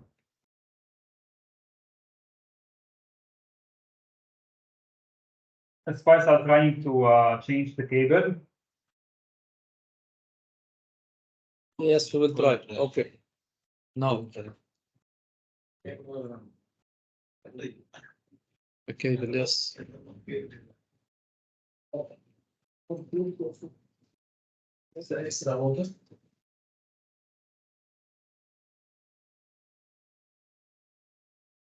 Let's try to go online now on the control units. On? So how to go online, you press on target system, and let's select everything, all the control units. Okay. And to go online, you have to press this button again. So now it's trying to communicate with all the control units and the integrated dynamics inside of this motion. Okay, and now it is online. You can see here we don't have differences. The project, the offline version is exactly the same as the online version inside of this CX32 and inside of this. Here, as you can see, we have like two exclamation marks. So usually when we have two exclamation marks, it means that there are some values present in this controller that are not present online, offline. Sorry. So what we can do is this. What we can do here is we can try to upload. If I upload the program, so I'm retrieving all the latest values, if you want, from the dynamics. I will upload them and keep them offline. But as it comes to the core functionalities inside of this CU, there are no differences. Only some like the values, parameters that are different. That's why we are seeing this exclamation mark. So as you can see here, everything is green. Okay. Let's go a little bit, dive deeper and check the topology. So as I told you, each control unit, each CU by itself is connected to the drives. Okay. We can also troubleshoot this topology, troubleshoot this network, which is basically using what type of connection? The drive click connection. You all know, I guess, the drive click connection. Yes.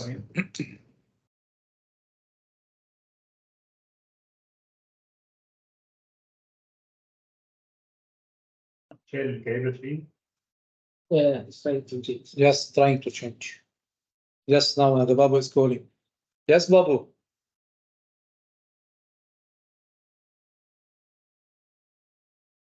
We'll try now. Already changed, Patrick. You can check. Yeah, line going on. I think it is okay now. He changed it, yeah, or like he tried to fix it, or You try to fix it or change? Babu, you change that cable. It's yes. Different cable. You change. okay, let's try to do comparison.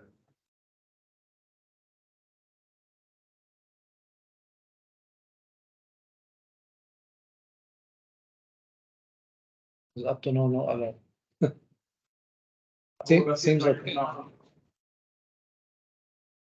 Yes, seems okay.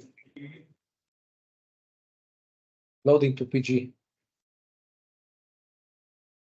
Hopefully it will not.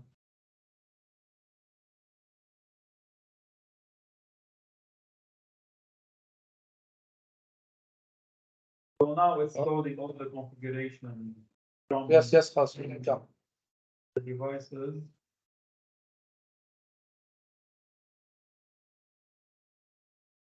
Oh.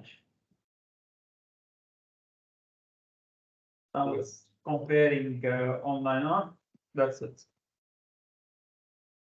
Was the cable problem. Okay, so as you can see, I have here all the table between the online and the offline version. You can see only one question mark here, which is the timestamp comparison, which I already told you about already. So we have like, let's say, if there, like we compiled the hardware configuration without changing anything, but just compiling it or like doing a very small change inside the configuration here. Okay, we try to do like, I don't know, maybe move something or try to like check this and uncheck it again. To have a different timestamp comparison, so it will show that it has a difference. Maybe the layout for the configuration.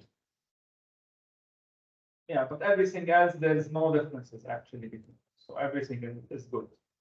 Okay. Okay.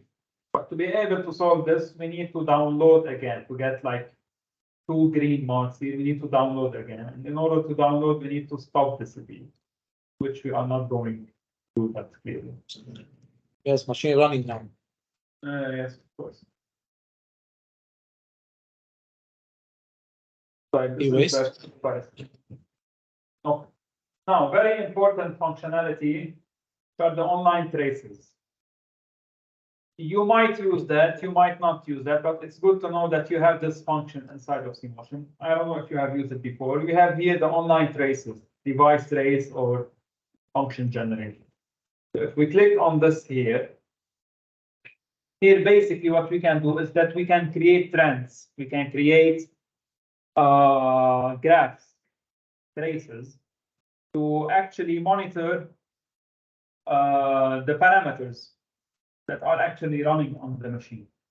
So now we can see that already the supplier here has some variables configured. Okay. We can also add one by ourselves to add, like, let's say a parameter that I need to trace. I press on these 3 dots here, and here I get all the information, everything that you can imagine inside of the CMotion. So all the access, the technology object, let's say I want to see, like here, this X. I'm curious about the position, how the position is changing when the machine is running. So I go to this X, there is this basic motion here I can press on, and I need the position. I press on it and I assign it, or I double click a bit on it and press OK. So now I'm also tracing this one. So here, if I press on play, I will get a trace. I will get a trace of the machine. Okay.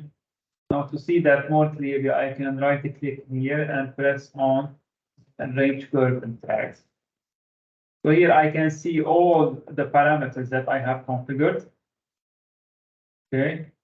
And here, as we can see, this position of this axis, like it's changing because the machine is running. Okay, let's say I want to do like speed, machine speed. Measuring first. Machine speed, I don't know if I can find this now. Okay. Let's delete all these. You can see the difference because it's going high and down. There is variation in speed. I don't know where the speed of the line is programmed. Which one must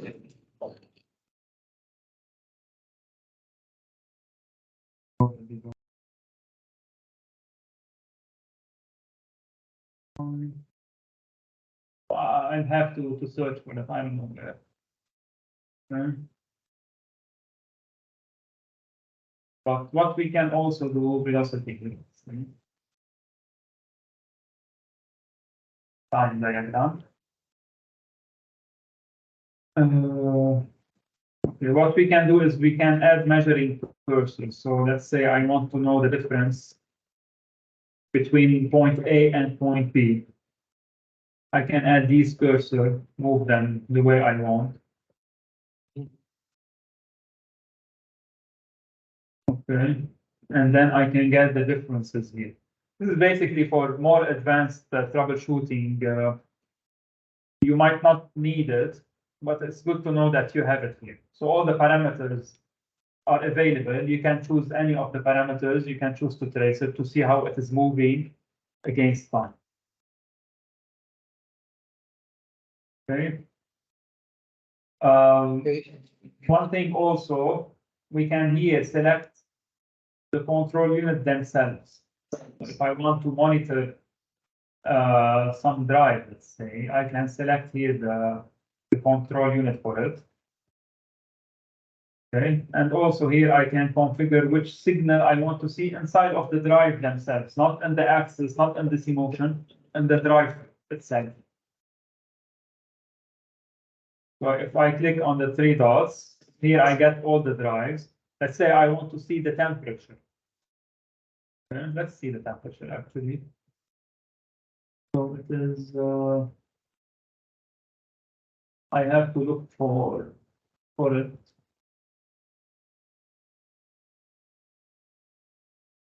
Water temperature. Degrees Celsius.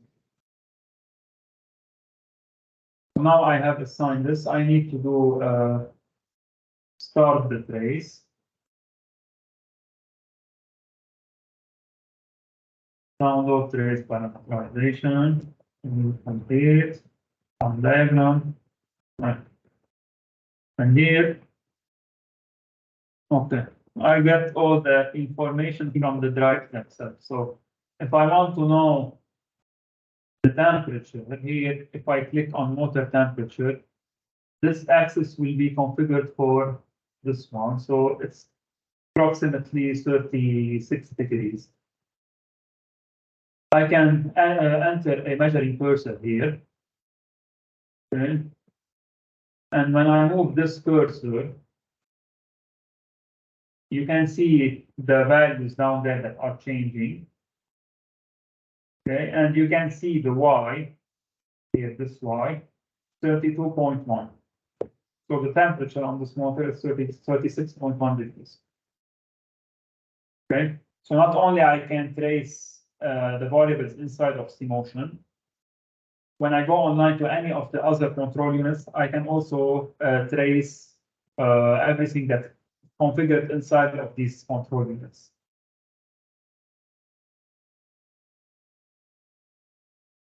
Okay. I guess it's enough for the online traces. So alarm window we have covered. Let's go to the device diagnostics. Now, you asked me, Johnny, earlier regarding the history of the alarms. So to be able to see that, we have to go to the C-motion itself, right-click on it, and this is very important here.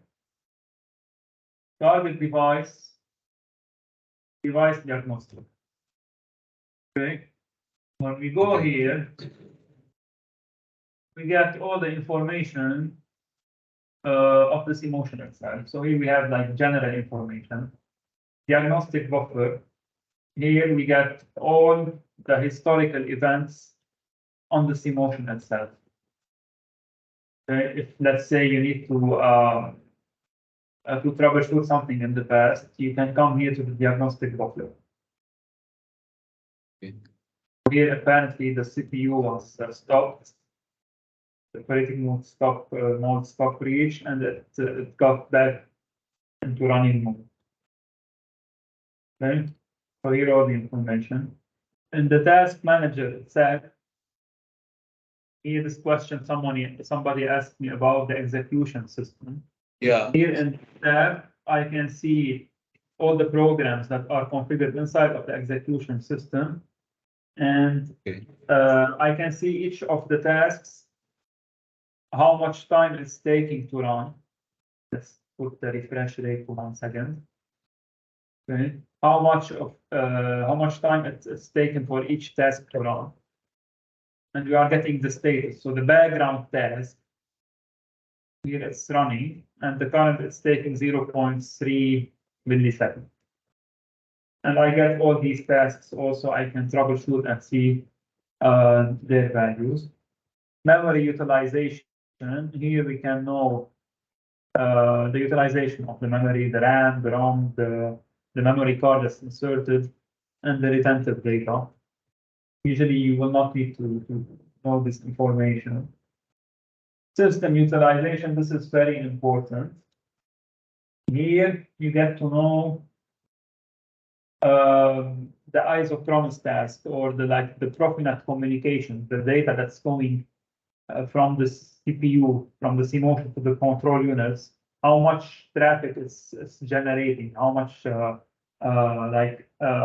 power it's taking from the CPU itself. So as you can see here, we have also like bars, green, yellow, and red. And the bar chart here should not be in the yellow or in the red zone. This is very important here. So, but usually in the design phase of the program, it is designed in a way that this value here is below the yellow bar. Because when it goes above the yellow or the red bar, you will have some like weird things happening to this emotion. Maybe it will stop, maybe you will have like, I don't know, weird actions that taking place in this emotion. It's very important that this value has to be in the green range. It's also similar to this and resources here. Here we have user logs, not important. System logs also not important. Context and alarms. These alarms here are the similar alarms that you see here. This is exactly similar. Okay. Any question before we move on?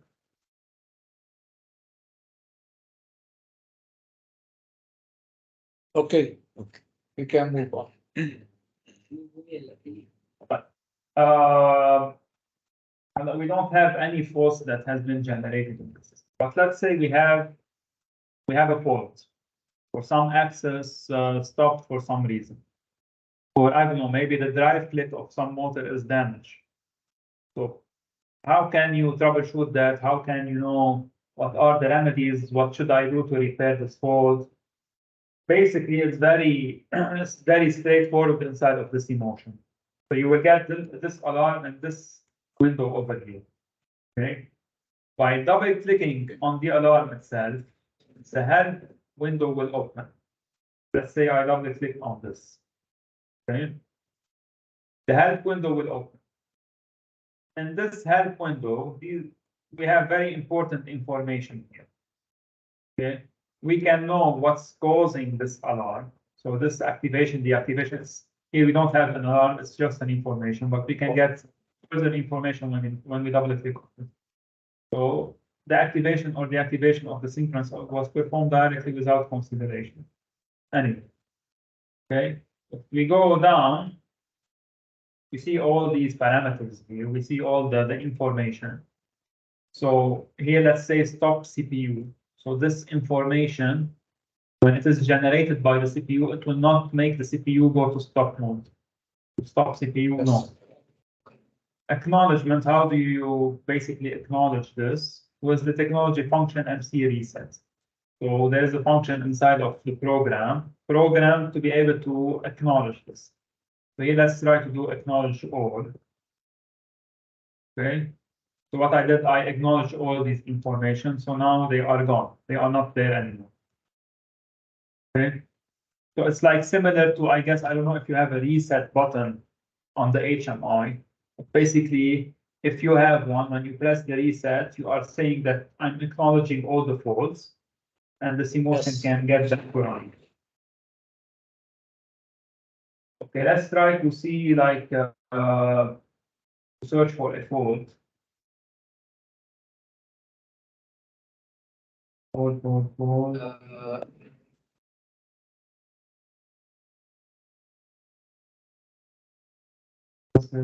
Alarm. Okay.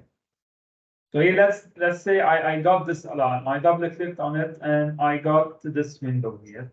I can get more information by reading this.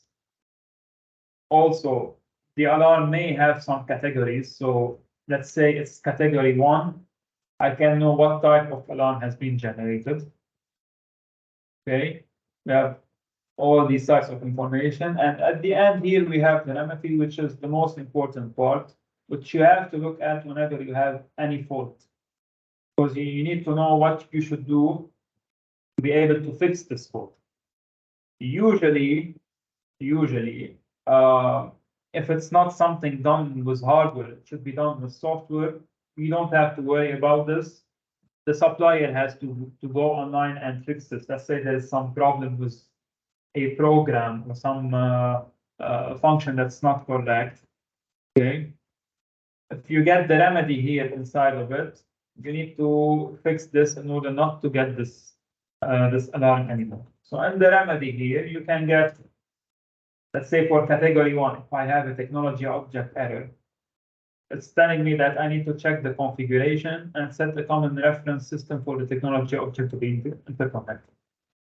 So you can see here that the help function actually is very thorough. So you have a lot of information inside of it. And in order to understand the error, we have to double click on it, read the cause, read the description. And in order to solve it, we need to check the remedy. And it's similar for all the alarms. So all the alarms have the same sections, categories, remedies, description, stuff like that. Okay.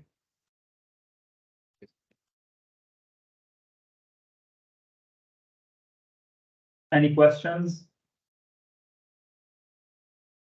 No, up to now. Some tips and tricks. Let's move over these quickly because we need to get to the last section, which are the web services, which are very important. Okay, so copy RAM to ROM. I think that you heard of this term before. I don't know if you have used it before, but basically, the CMotion is very versatile, and the way you can work with it,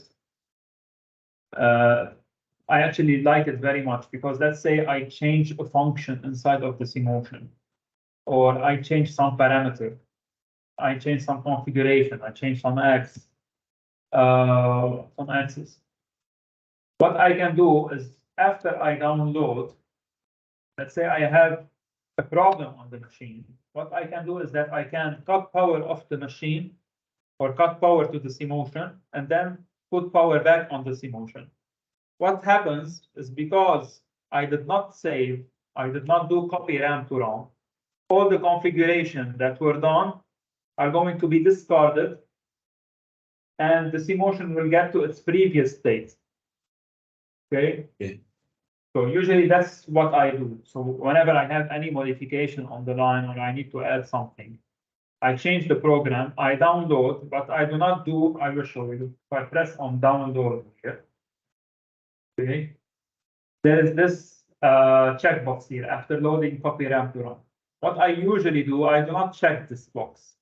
Why? Because after I do the modification, run the machine, if I have any problem, I can always get back to the previous state by turning off the power to the CMotion and putting power back on. So like this is a safety feature inside of the CMotion, which I like very much actually. As soon as we do download and do after loading copy RAM to ROM, it means that I have saved the configuration to the ROM, to the read-only memory, which when you cut power from the CMotion and put power back on, it will not be deleted. It will be there forever. or as long as the battery is okay. So this is the copy run to. So let's say, I don't know, in the future, you need to change something, but you are not certain of it. Just uncheck this box when you download. Don't check this, uncheck it, download. Everything works fine, it's okay. If not, just remove power and put power back. Okay. Okay. Oh, execution system. Let's get to the execution system. So now we have seen the programs that are configured inside of this. How do I usually call them? I call them inside of the execution system. What is the execution system? It's similar to OB1, OB35, OB36 inside of the CPU. I guess you know about this. Yes. So inside of the CPU, we have OBs. Organizational block. Inside of these blocks, I can call the programs. So you either have like startup OB, or you have time of day, hardware interrupt, synchronous, or program cycle, anything. Okay, it's similar inside of the CMotion, but they are named differently. Currently, yes, correct. Cancel. Okay, they are named differently. So here the background task, you can take it as the OB1 inside of the PLC. So it's a task that keeps on running. It does not stop. It's always running, always running, always running. So whenever it finishes, it runs back. Okay, so this is the OB1. And usually inside of the OB1, here you can see we have all these programs that are assigned to this program, to this task, to the background task. Okay, so usually these are not high priority tasks. They need to be run, but they are not as important as other programs that need to be run synchronously, that needs to be run with high priority. Okay, so this is the background task. We have, other than the background, we have the servo synchronous task, which is synchronous task, which means that every, let's say, 1 millisecond, I want to make sure that I run this program. This is a very high priority program. Okay. Every 1 millisecond, it has to be run. So I cannot run it at 1.2 milliseconds. It has to be run at 1 millisecond, exactly. So whenever 1 millisecond passes, I need to run this program. Another millisecond passes, I need to run this program. Okay. But here we have nothing configured inside because the programs used are empty. Synchronous task. Here we have IPO synchronous task. We have two types of synchronous tasks, either servo or IPO. I will not get into too much detail into this. This is something a little bit advanced, but here inside of the IPO, I have two tasks configured. Okay, and usually these tasks run every, depending on how I have configured the CPU. So here, if I go to the CPU, I go to the system clocks. Okay, inside of it, I have IPO and I have servo. I know that the IPO is configured cycle time 1 millisecond, and the servo also is 1 millisecond. Usually these are different, but inside of this machine they are configured the same. So servo or IPO, they have the same cycle time. So you can configure programs inside of servo or IPO, it will have the same effect. You have IPO underscore 2. It is usually 3 times IPO. So it runs every 3 milliseconds. So if you have less priority programs, you can program them inside of IPO underscore 2. But here also, they are not configured, that we see they are not configured. Okay. Now these PC tasks, I guess these are input synchronous tasks. So let's say inside of this task, whenever I have an input with a rising edge, it will trigger this program. Okay.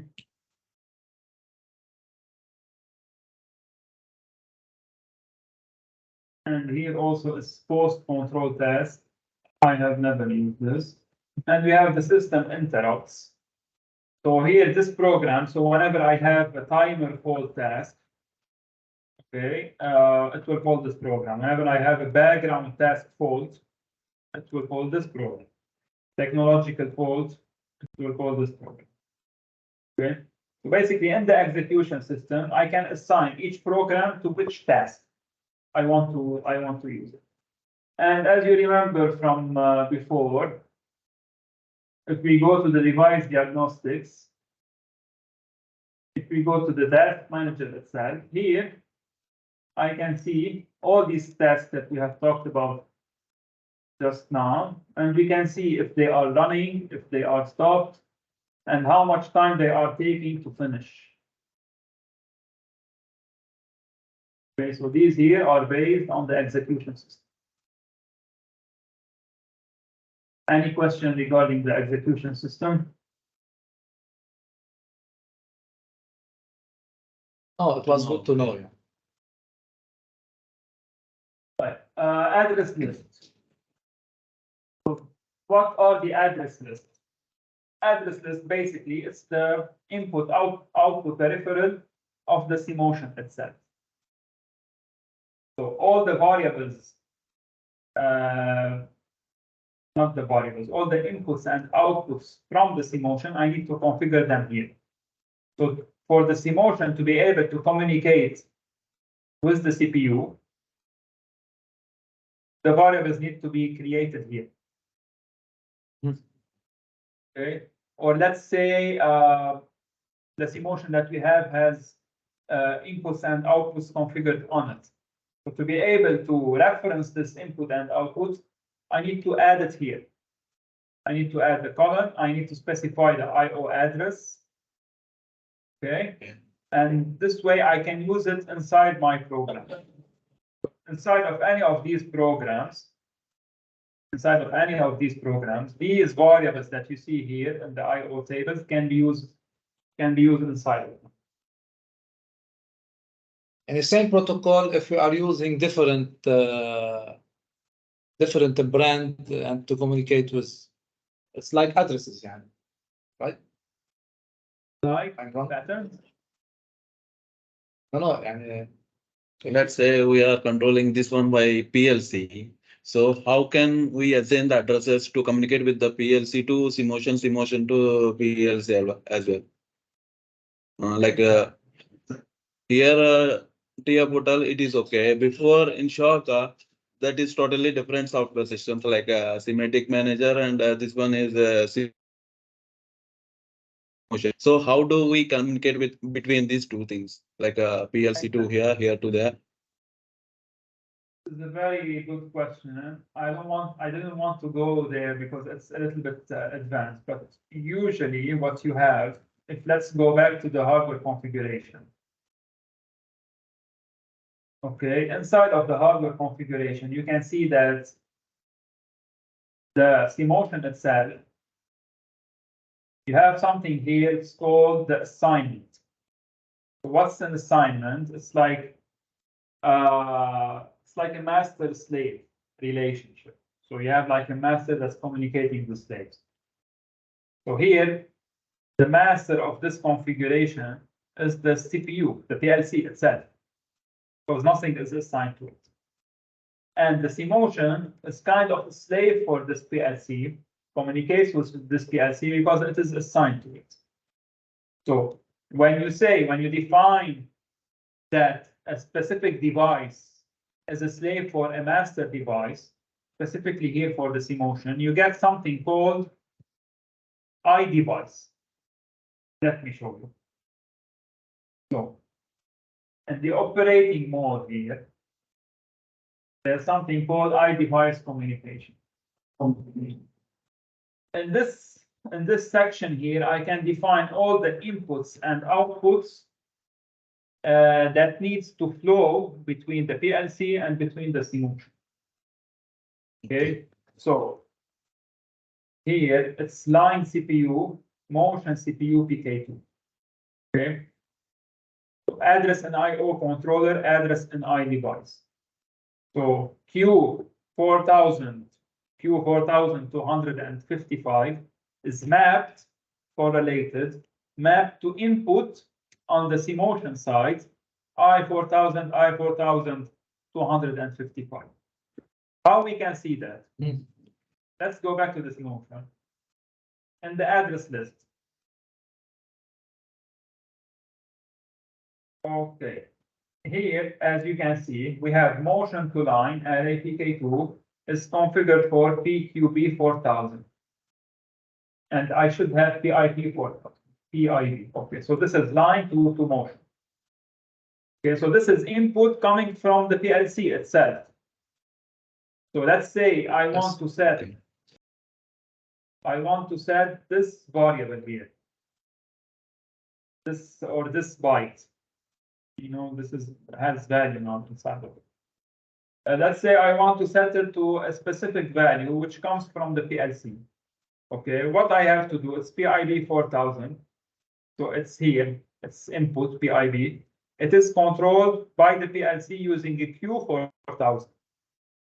Okay, so inside of the PLC, inside of the program,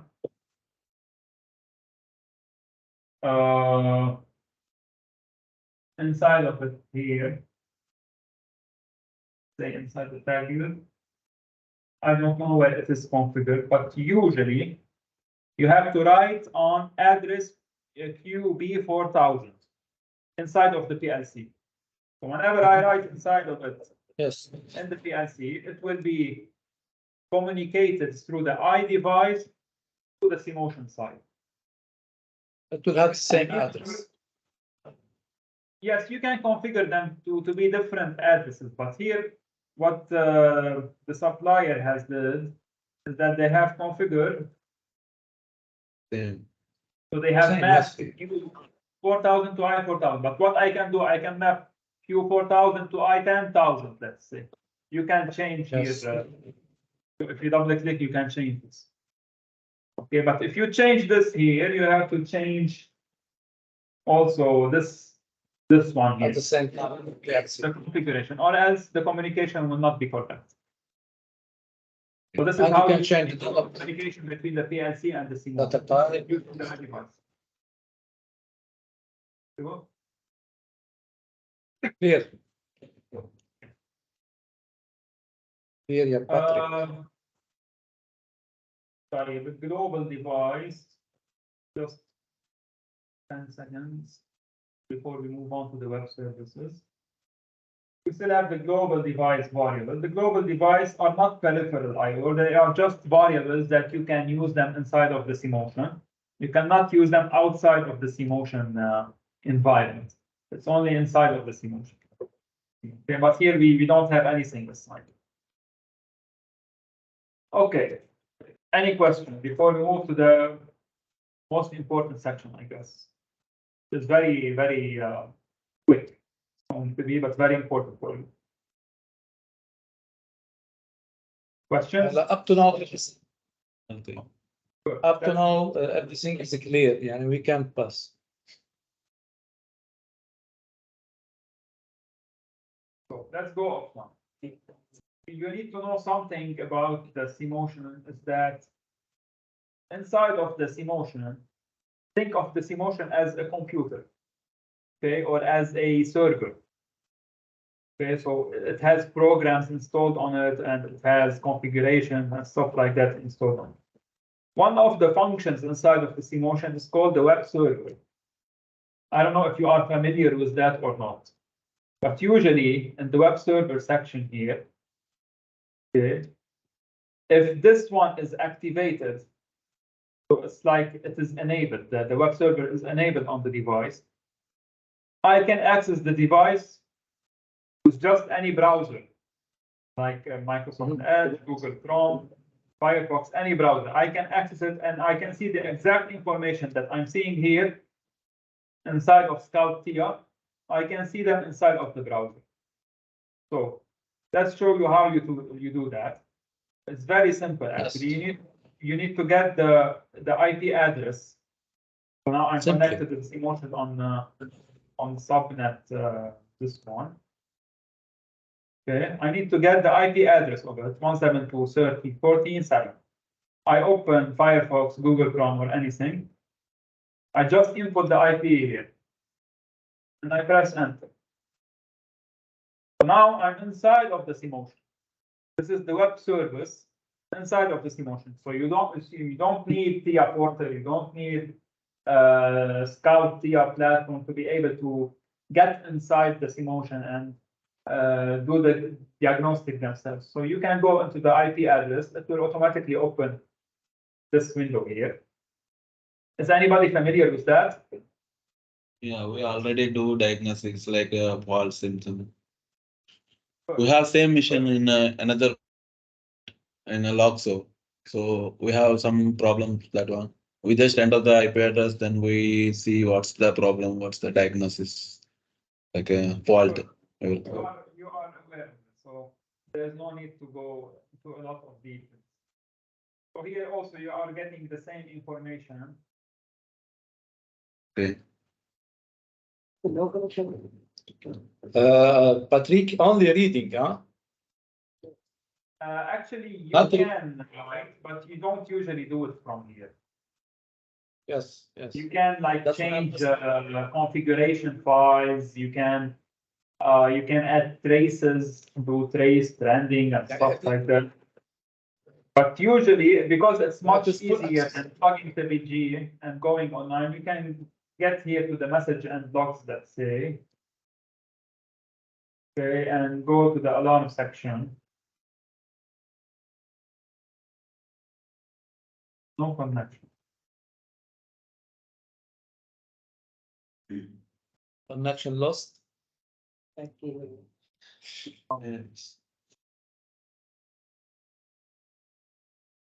The connection has research. The cat came in. Okay. No, it is connected. Yeah, yes.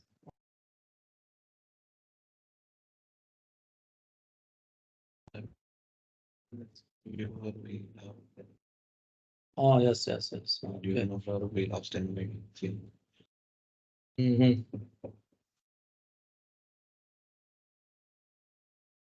Basically, you should be able to do that. No, apparently, it kicked me out. I don't know.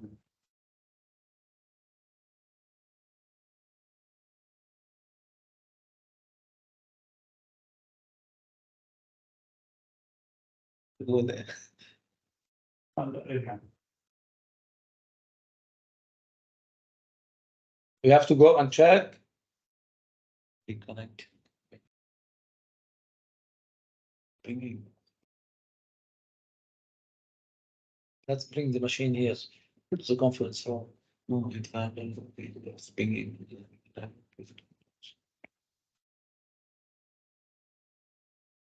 Let's bring- It does not want to go.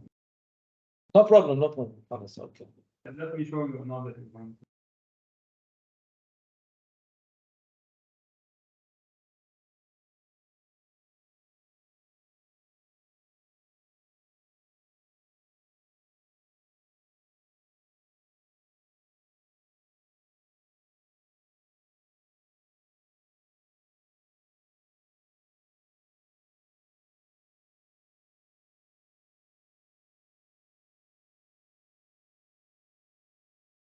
Basically, you will get the same page as the one you are going to see now here.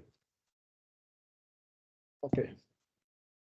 So you can go to the message and logs. You can see all the diagnostic buffer, the alarms that are generated by the machine. Here we don't have anything. The alarm buffer, so the historical values. You can see everything from here. So it's much easier actually from going inside the TIA portal platform and going online and opening Scout. Basically, as maintenance, what you will need to do is you need to troubleshoot and diagnose. So you need to know what kind of error you have on the machine.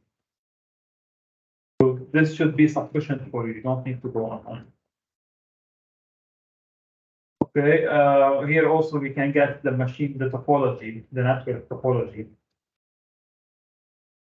What are the devices, if they are connected or not. If we have any problem with any node, you see here that the IO state will change to red or to yellow, which will indicate that there is some problem. Okay. And one thing that you will not be able to do inside of your machine because we don't have the username and password. But let's say the CPU went offline or went to stop mode. If we go to settings here, we have the option to run it from inside of this.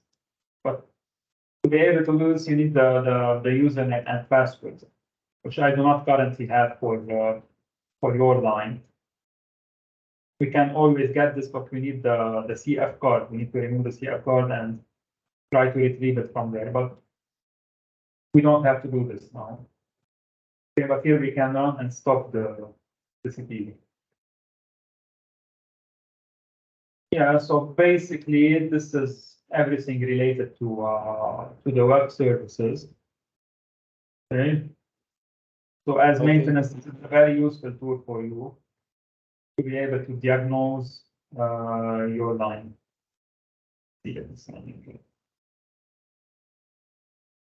Any questions?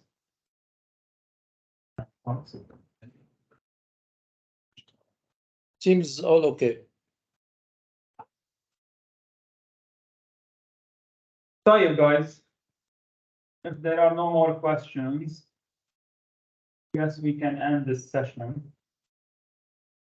Hopefully it was beneficial for you. If you have any Yes, sure. questions, just make sure to if you have any questions or you need clarification on anything, just feel free to reach out to me and let me know. I can help you out with it. If we have any additional questions in the future, we can share it with you. And maybe we can have later on an advanced session also we can benefit from. Okay? Of course, anything at your service. If you need anything, And, just and hopefully this was enough, like the information that I Yes. you maybe As a you know basic. Not just basic, a little bit more advanced than basic. Because I guess Yes. this is what you need as maintenance to know, like troubleshooting and diagnosing. So not deeper than this, because deeper than this will be at the design level, which I don't think that you will get into that. So hopefully it was good for you. And Yes. yeah, thank you guys. Thank you, Patrick, and thanks for your time and for your preparation for this session. That will be appreciated. Thank you. Thank you, man. Our job, the least we can Thank do. you. Thank you so much. Bye-bye. Bye, guys. Ciao.